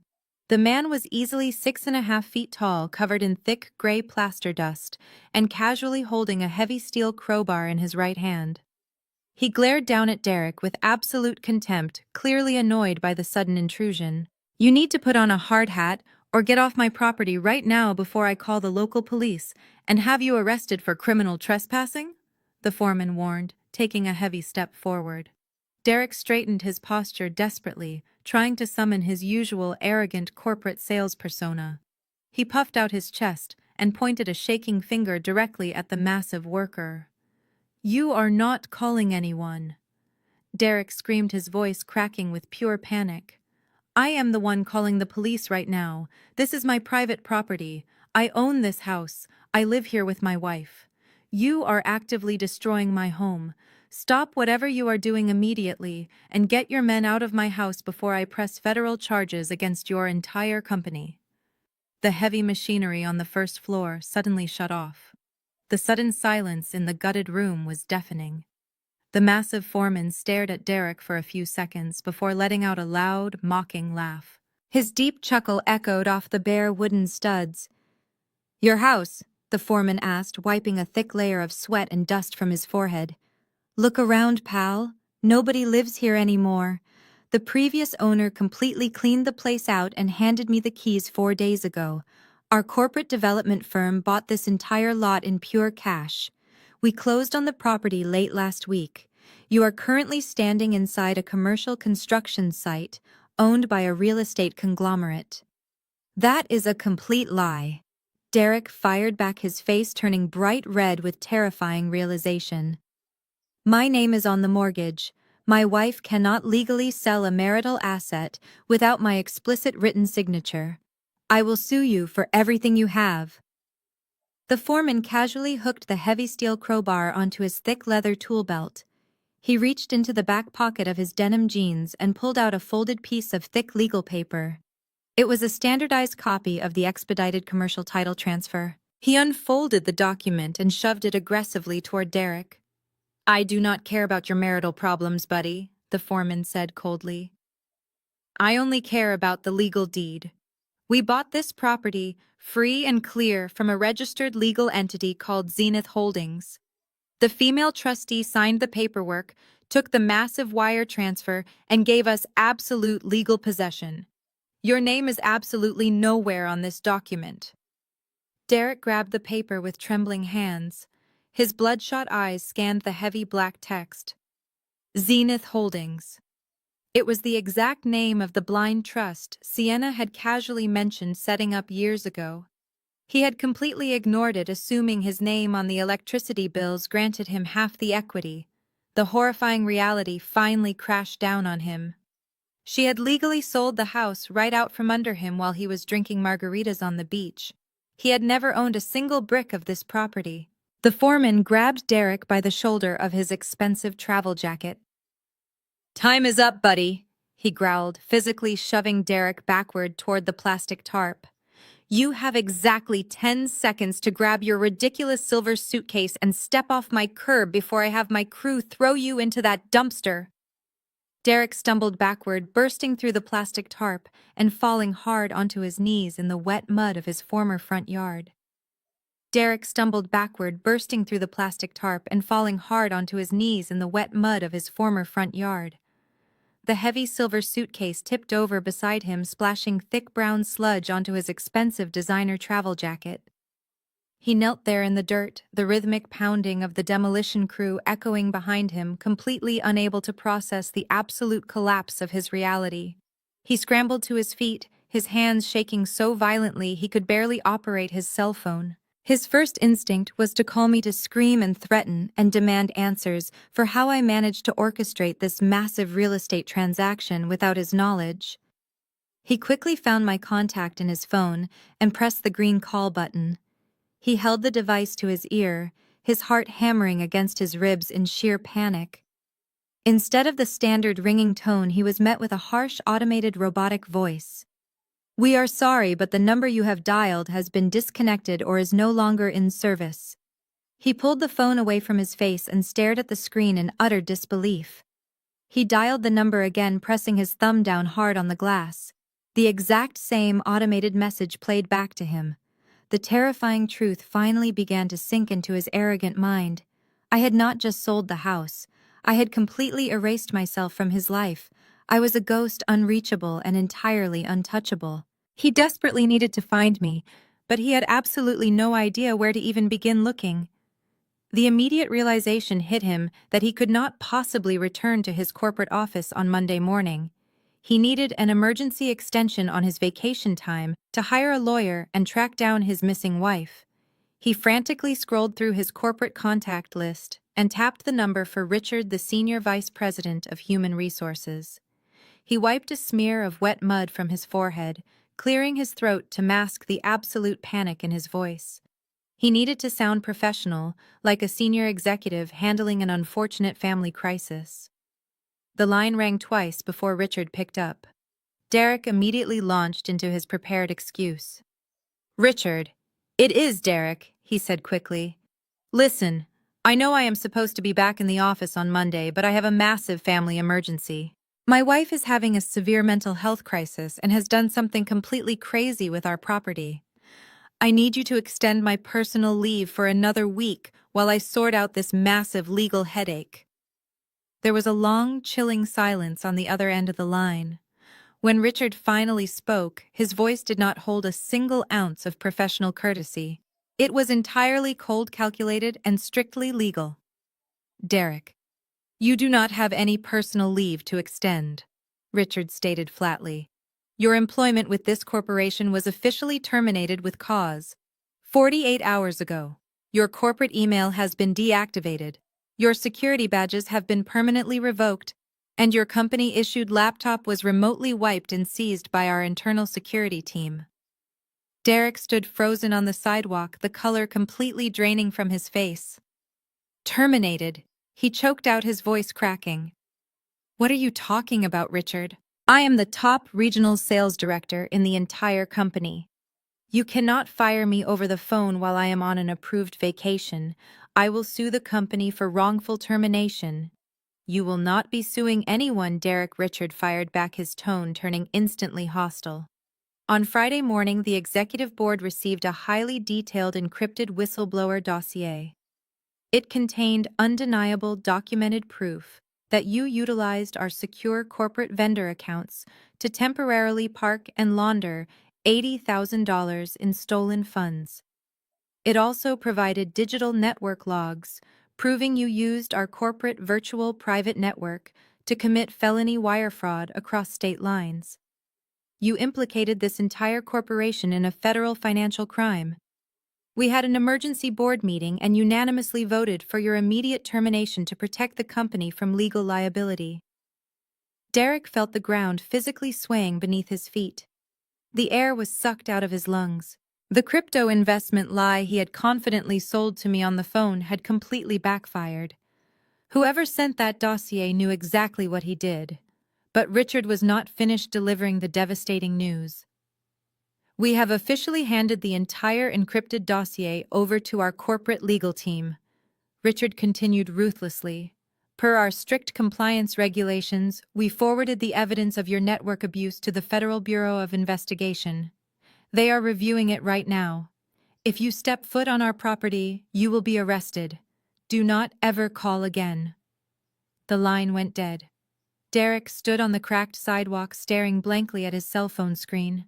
A cold, nauseating sweat broke out across his forehead, mixing with the thick layer of white drywall dust clinging to his skin. The FBI was reviewing his digital network logs. His prestigious, high-paying career was completely incinerated in a matter of seconds. He was no longer a regional sales director. He was a prime suspect in a federal wire fraud investigation. He looked back at the commercial demolition site one last time. The massive tattooed foreman was glaring at him from the ruined entryway, tapping the heavy steel crowbar against his palm with a menacing smile. Derek grabbed the handle of his silver suitcase and practically ran down the street, desperately putting as much distance as possible between himself and the destroyed property. He walked for 3 long blocks until his lungs burned and his legs felt entirely numb. He collapsed onto a wooden city bus bench, his chest heaving violently. He needed a safe place to sit down, process the absolute nightmare unfolding around him, and formulate a new strategy. He opened the web browser on his cell phone and navigated to the booking site of a five-star luxury hotel located in the downtown financial district. He selected their premium penthouse suite, arrogantly believing he could simply hide from his catastrophic reality by wrapping himself in expensive room service and high-thread count sheets. He rapidly typed in the 16-digit number of his premium platinum rewards credit card and clicked the confirmation button. A bright red error message instantly flashed across the screen. Transaction declined. Please contact your financial institution. Derek scowled aggressively, rubbing his bloodshot eyes. He assumed the bank had flagged the sudden domestic charge because he had just returned from an international trip. He opened his leather wallet, pulled out his secondary gold corporate credit card, and typed in the new numbers. The exact same red error message appeared. Transaction declined. Panic began to claw its way up his throat. He quickly closed the web browser and opened his primary mobile banking application. The biometric facial recognition scanner unlocked his secure dashboard. Instead of seeing his usual high six-figure balances, the entire screen was locked behind a severe warning banner. Every single joint checking and savings account was grayed out. Next to his available balances, a bold text notification stated the accounts were currently under a strict judicial freeze. A separate digital message in his banking inbox informed him that the freeze was mandated by a federal court order due to an active, ongoing investigation involving suspected wire fraud, stolen custodial funds, and forged digital mortgage signatures. I had not just taken my legal half of the money. I had weaponized the justice system to completely paralyze his access to the remaining funds. He was staring at absolute financial ground zero. He had no house, no job, and absolutely zero access to a single dollar. Desperation completely overtook his arrogant pride. He needed cash, and he needed a place to sleep tonight. He frantically scrolled through his contacts and clicked on Madison's name at the very top of his screen. He immediately began typing a frantic text message. Madison, it is Derek. My crazy wife just locked me out of my bank accounts and did something insane to my house. I am stuck on the street. I need to come over to your apartment right now. Can you wire me a few $1,000s so I can hire a good lawyer to fix this huge mess? I will pay you back double by next week. He stared at the screen, watching the small delivery notification appear beneath his message. A few agonizing seconds passed before his phone chimed loudly in his sweaty hand. Madison had not sent a comforting reply offering him shelter. She had sent a high-resolution photograph. Derek opened the image, his stomach dropping into his shoes. It was a picture of the brand-new luxury Porsche Macan he had just purchased for her. The expensive vehicle was currently hoisted high in the air, securely attached to the back of a heavy-duty commercial tow truck. Two aggressive-looking repossession agents were standing in her driveway holding clipboards. A second message popped up immediately below the photograph. You absolute broke, pathetic liar. The bank just repossessed the car because the down payment was flagged as fraudulent stolen funds. My credit score is completely ruined because you put my name on the fraudulent registration. You are a disgusting criminal. Do not ever contact me again, or I will file a police report for harassment. The text bubble instantly turned green. She had completely blocked his number. He was now entirely and utterly alone. With his credit cards declined, all of his bank accounts frozen by a federal judge, and his mistress blocking his number, Derek had absolutely no other options left. He could not even afford a $2 city bus fare. He was forced to walk the entire 5 miles to his mother's house. The blistering afternoon sun beat down relentlessly on his shoulders as he dragged his heavy silver suitcase across the long, cracked city sidewalks. The expensive plastic wheels of the luggage scraped loudly against the concrete, grinding through the thick mud and drywall dust, still clinging to his designer travel jacket. Every muscle in his body ached from the severe hangover and the sheer terror of his collapsing reality. He felt the judgmental stares of passing drivers completely stripping away whatever tiny shred of corporate pride he had left. By the time he finally reached the upscale suburban neighborhood where Brenda lived, the sun was beginning to set, casting long, dark shadows across the perfectly manicured lawns. He practically collapsed against her massive mahogany front door, slamming his fist against the wood in a desperate, breathless panic. The heavy door swung open instantly, as if they had been waiting right behind it. Brenda and Megan stood in the foyer, but they did not offer him a warm, comforting embrace. The interior of the house was in a state of absolute chaos. Megan was pacing back and forth across the expensive Persian rug, aggressively biting her fingernails, while Brenda looked like she had aged 10 years in a single week. Her eyes were heavily bloodshot, and her expensive designer makeup was smeared across her cheeks. "Get inside right now and close the door before the neighbors see you looking like a homeless vagrant," Brenda hissed, grabbing him by the collar of his ruined jacket and physically yanking him into the brightly lit hallway. Derek stumbled inside, dropping the handle of his suitcase onto the floor. "Mom, you have to help me," Derek pleaded, his voice cracking with pure desperation. "Sienna completely destroyed my life. She sold our luxury house, she emptied our joint bank accounts, and she got me fired from my job. The federal authorities are officially looking into my corporate network files. I already know she sold the house." "You absolute idiot!" Brenda screamed, completely dropping her fake facade of the loving, supportive mother. "I went over there last week to get the dining table and she called the police on me. She slapped me with an emergency restraining order in front of the entire neighborhood. I have not been able to show my face at the country club for days." Megan stopped pacing and turned her anger toward her brother. "And Jamal has been acting incredibly strange," Megan yelled, pointing a manicured finger directly at Derek. "He keeps asking me suspicious questions about our home network security and making dark comments about your corporate finances. Sienna completely outsmarted all of us. You constantly told us you had this brilliant master plan to take her money and secure the property. Instead, you left a massive paper trail of federal crimes and let a glorified accountant completely dismantle our entire family. You were supposed to be the smart one, Derek."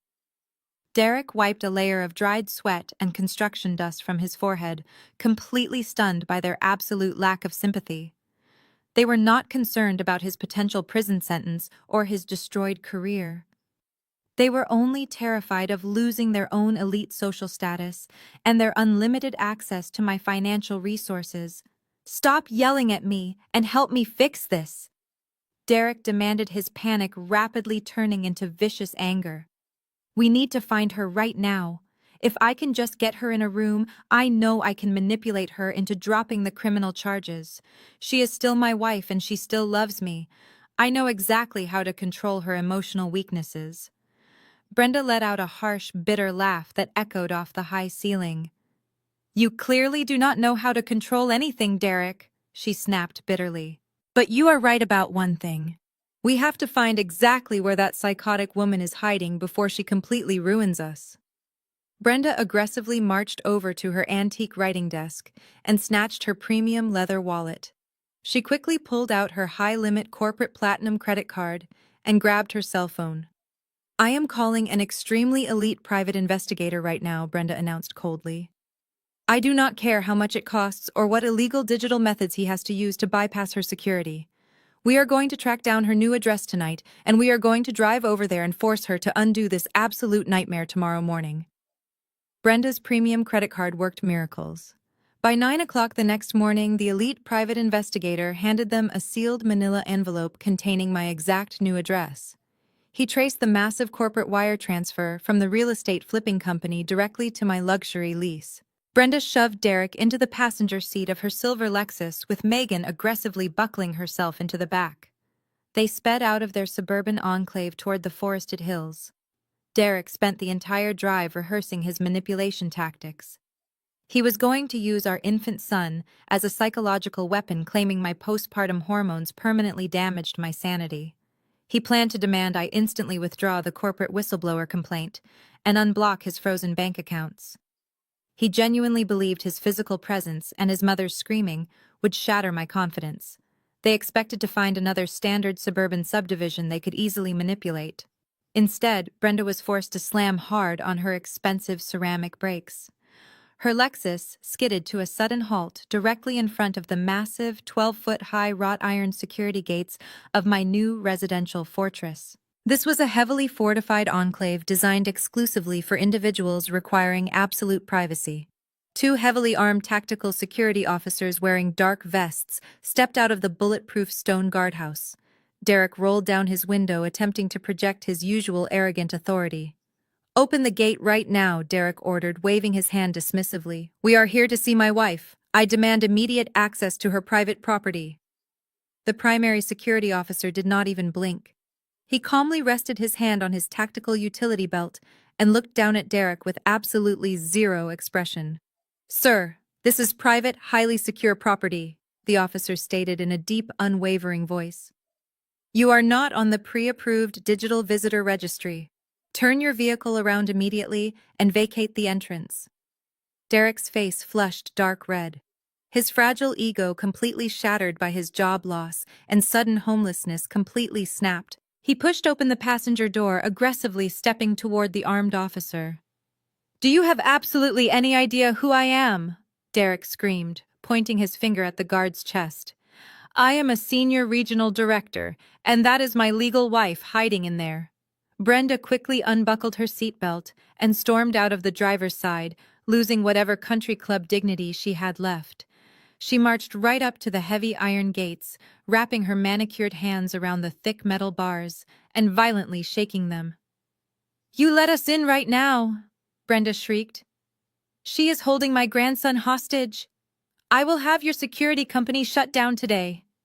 Megan jumped out of the back seat, holding her cell phone high in the air with the camera recording. "I am filming you restricting our constitutional rights," Megan yelled hysterically, clearly forgetting she was standing on private corporate property. "I am going to post this all over the internet and expose this corrupt community." The tactical guards remained unbothered by the dramatic spectacle unfolding in front of them. A screaming family of disgraced suburbanites was absolutely nothing to them. The primary officer took a slow step backward, creating a safe physical distance from Derek's aggressive posturing.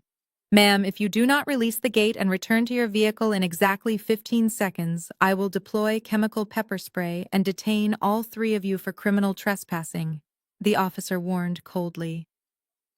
He then stepped back inside the bulletproof guardhouse and picked up the secure landline connected straight to my private villa.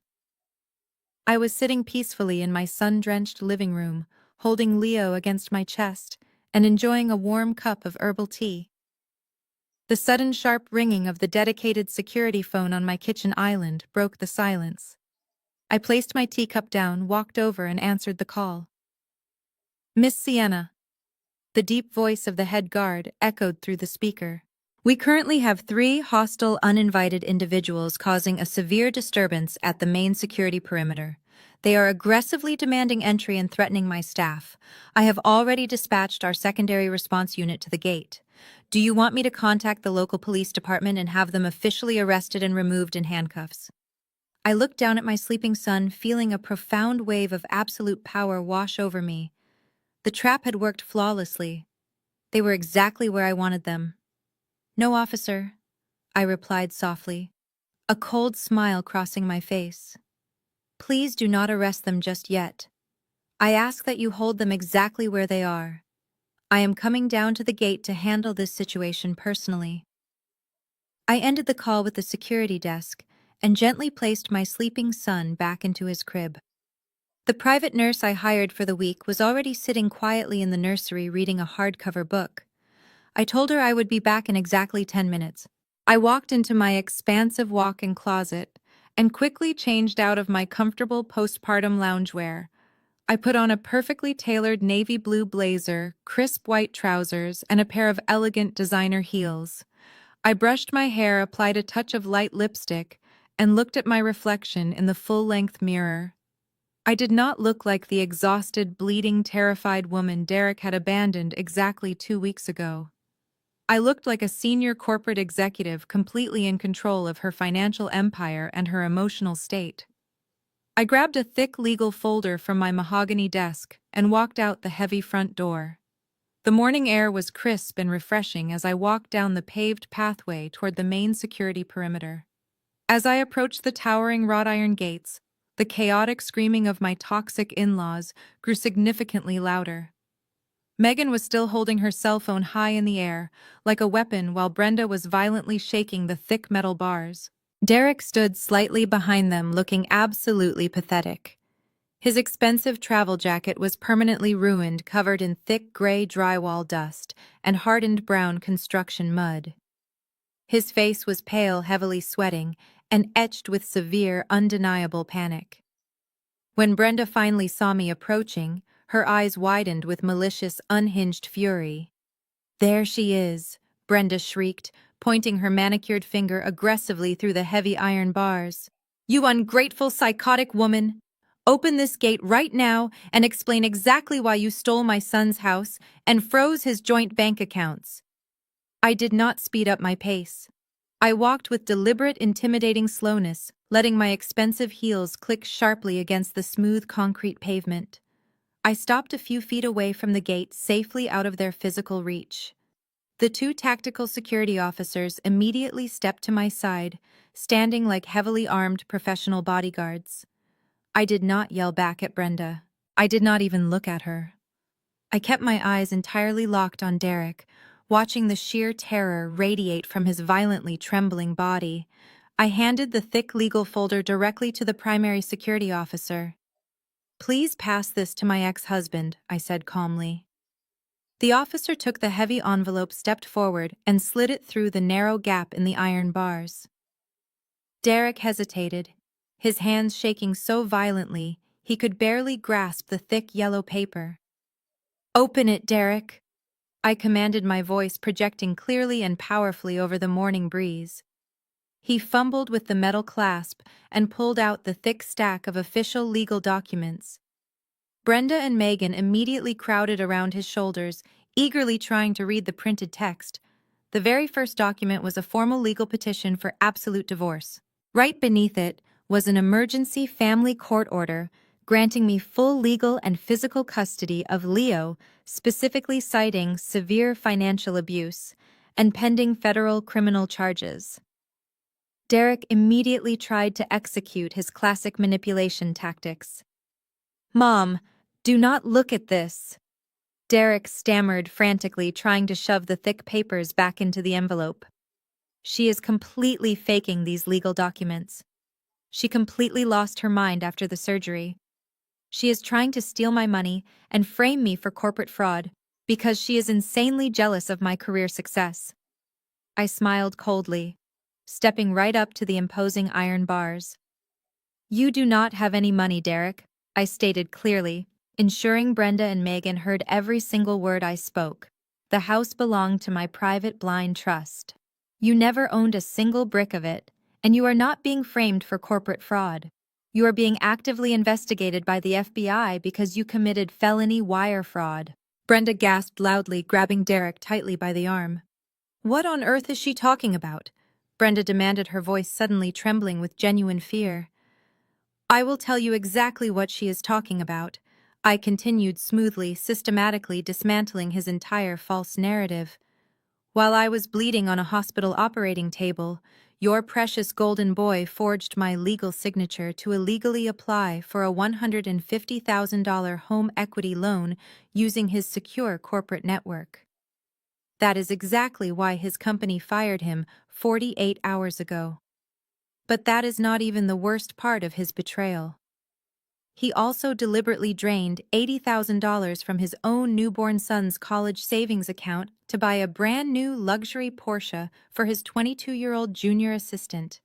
That is a massive lie," Derek screamed, his face turning a dark shade of purple. "She is lying to you, Mom." Turn directly to the third page of the folder, I instructed calmly. Brenda violently snatched the heavy folder right out of Derek's shaking hands. She flipped to the third page, her eyes scanning the high-resolution photograph of the luxury car registration bearing the mistress's exact name, followed immediately by the bank routing numbers proving the money was stolen directly from Leo's custodial fund. Megan lowered her cell phone completely, forgetting to record the confrontation. Her jaw dropped open in absolute shock as she stared blankly at the undeniable physical evidence. Derek tried to reach for the folder, but Brenda aggressively slapped his hand away. The pristine, highly successful image of her perfect golden son completely shattered right before her very eyes. He was not a victim of a crazy hormonal wife. He was a broke, unemployed, federally investigated criminal who actively stole from his own helpless baby. "You explicitly promised me you had this entire situation handled," Brenda whispered, staring at Derek with a look of absolute horrifying disgust. "You told me you were making brilliant financial investments for the family." "He is a pathological liar, Brenda," I said softly. "He has always been a liar. And now he is entirely your problem." I took a step back from the gate, preparing to walk away and leave them to their chaotic realization. But before I could turn around, a sleek black SUV pulled up sharply behind Brenda's parked Lexus, completely blocking them in. The final devastating piece of my retaliation had just arrived. Megan did not even turn around to look at the newly arrived vehicle. Her brain simply could not process the overwhelming physical evidence of her brother's horrific crimes. Instead of accepting the terrifying reality staring her right in the face, her deeply ingrained family toxicity violently kicked in. She dropped her cell phone into her designer purse and lunged toward the iron gates, her face contorting with irrational, unhinged rage. "You are an absolute monster, Sienna!" Megan screamed, her voice cracking hysterically. "He is your husband. You are supposed to stand by him and support him when he makes a simple mistake. You completely ruined his entire life over a stupid car and a temporary loan. You are a vindictive, evil woman for tearing this family apart." I stared at her, completely unfazed by her pathetic attempt to shift the blame. It was genuinely fascinating to watch the intense psychological gymnastics she was performing to protect a man who stole from an infant. But before I could offer a cold reply, the heavy driver's side door of the black SUV opened with a solid thud. Jamal stepped out onto the pristine pavement. He was wearing a sharp charcoal business suit, holding a sleek leather briefcase in his right hand. His expression was incredibly calm, yet etched with a profound, undeniable exhaustion. Megan instantly spun around, her face lighting up with desperate relief. "Jamal, thank God you followed us here," Megan yelled frantically, pointing an accusing finger at me through the bars. "You have to help us. Sienna has completely lost her mind. She is making up insane lies about Derek committing federal crimes, and she has these armed thugs refusing to let us inside. Tell them to open this gate right now so we can handle this like a family." Jamal did not say a single word to his hysterical wife. He did not even look in her direction. He walked with heavy, purposeful steps, directly toward the massive iron gates, keeping his eyes locked entirely on me. I gave a subtle nod to the primary tactical officer. The guard immediately reached down to his control belt and pressed a small red button. A heavy electronic click echoed through the air as the reinforced pedestrian door adjacent to the main vehicle gates suddenly unlocked and swung open. Jamal stepped through the threshold, entering the highly secure perimeter. The heavy steel door instantly slammed shut and locked firmly behind him. He walked over and stood directly shoulder to shoulder with me, presenting an impenetrable unified front against the sheer madness standing on the street. Megan blinked rapidly, stepping back in absolute confusion. "Jamal, what are you doing?" she stammered, her voice suddenly dropping into a nervous whisper. "Why are you standing on her side?" Jamal slowly set his leather briefcase down on the concrete pavement. He popped the brass latches, reached inside, and pulled out a thick manila folder of his own. He walked right up to the heavy iron bars, looking down at the woman he had been married to for 6 years. The look of absolute disgust in his eyes made Megan physically flinch. "I am standing on the side of the truth," Megan, Jamal said, his deep voice radiating an icy, uncompromising authority. "I am standing with the woman who was brutally betrayed while recovering from major surgery. And I am standing against a family of narcissistic enablers." He pushed his folder through the narrow gap in the iron bars directly into Megan's trembling hands. "Yesterday afternoon I finished a complete forensic diagnostic sweep of our entire home network," Jamal explained coldly. "I did not just find the forged mortgage documents Derek sent you to hide. I found months of your deleted text messages. You knew exactly about the 22-year-old assistant. You knew he was planning to drain his son's college fund. You actively encouraged him to do it, and you deliberately helped him hide the digital evidence on my secure servers. You brought federal wire fraud directly into my home, Megan. Megan's face turned completely ashen. She looked down at the folder in her hands, her lower lip quivering uncontrollably as she opened the cover. I refuse to raise my children in a family that actively covers up fraud and horrific emotional abuse, Jamal stated, delivering the final fatal blow to their toxic dynamic. I am officially filing for divorce. The papers you are holding contain my petition for full primary custody based on your active complicity in a federal criminal investigation. I have already locked you out of our joint accounts and changed the locks on the house. The silence that fell over the street was absolute. The arrogant, entitled family had been completely and utterly dismantled. Brenda was hyperventilating against the side of her Lexus, clutching the undeniable proof of her golden boy's felony crimes. Derek was kneeling in the dirt near the curb, physically broken, homeless, and terrified of his impending federal indictment.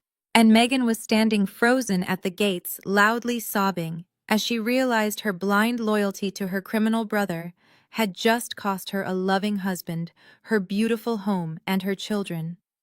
The enablers were left completely broken, trapped in the precise hell they had helped create. I looked at Jamal, offering him a silent, respectful nod of solidarity. We turned our backs on the screaming, shattered family, walking peacefully up the manicured path toward my secure villa, leaving them locked outside forever. Exactly 8 months have passed since that morning at the security gates. The chaotic, desperate screams of a shattered narcissistic family, fading into the distance, was the absolute last time I ever had to hear their voices. The federal justice system moves incredibly fast when you hand them a perfectly organized, encrypted digital dossier containing irrefutable proof of corporate wire fraud and forged signatures. Derek did not even have the opportunity to drag me into a messy, prolonged divorce trial.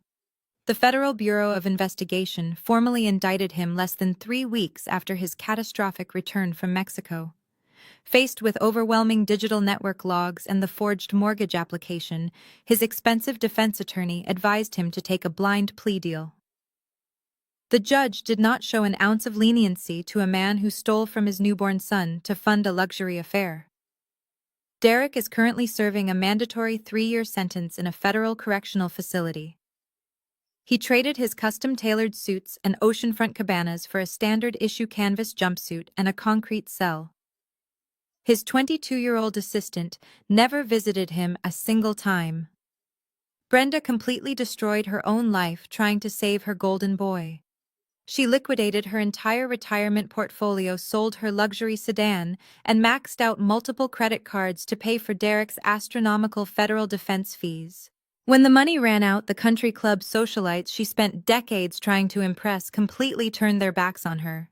She is currently drowning in insurmountable debt, living in a tiny rented apartment on the outskirts of the city, utterly isolated by her own toxic pride.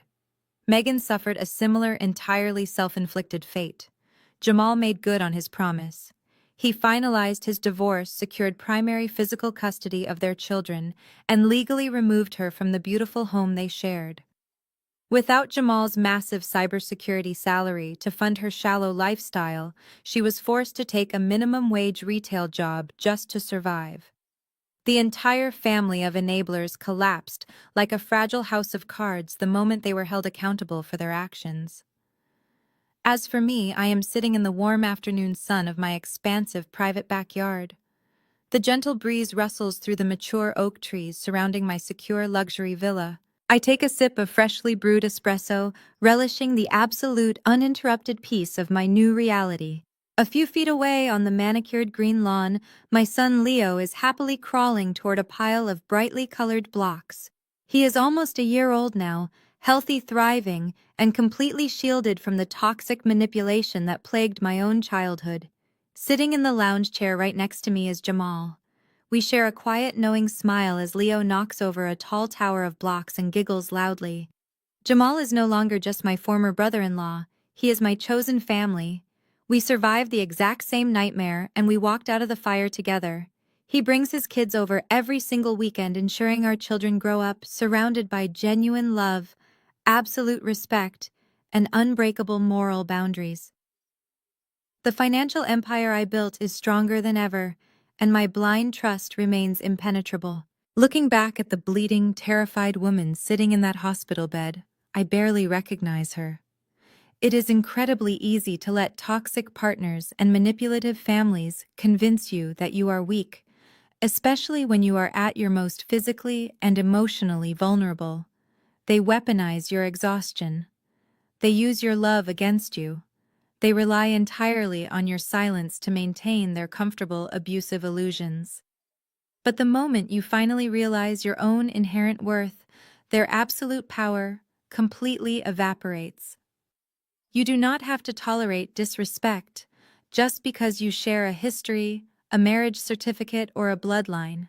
You have the absolute right to stand up quietly, gather your evidence, protect your assets, and utterly dismantle the fake reality they built on top of your sacrifices.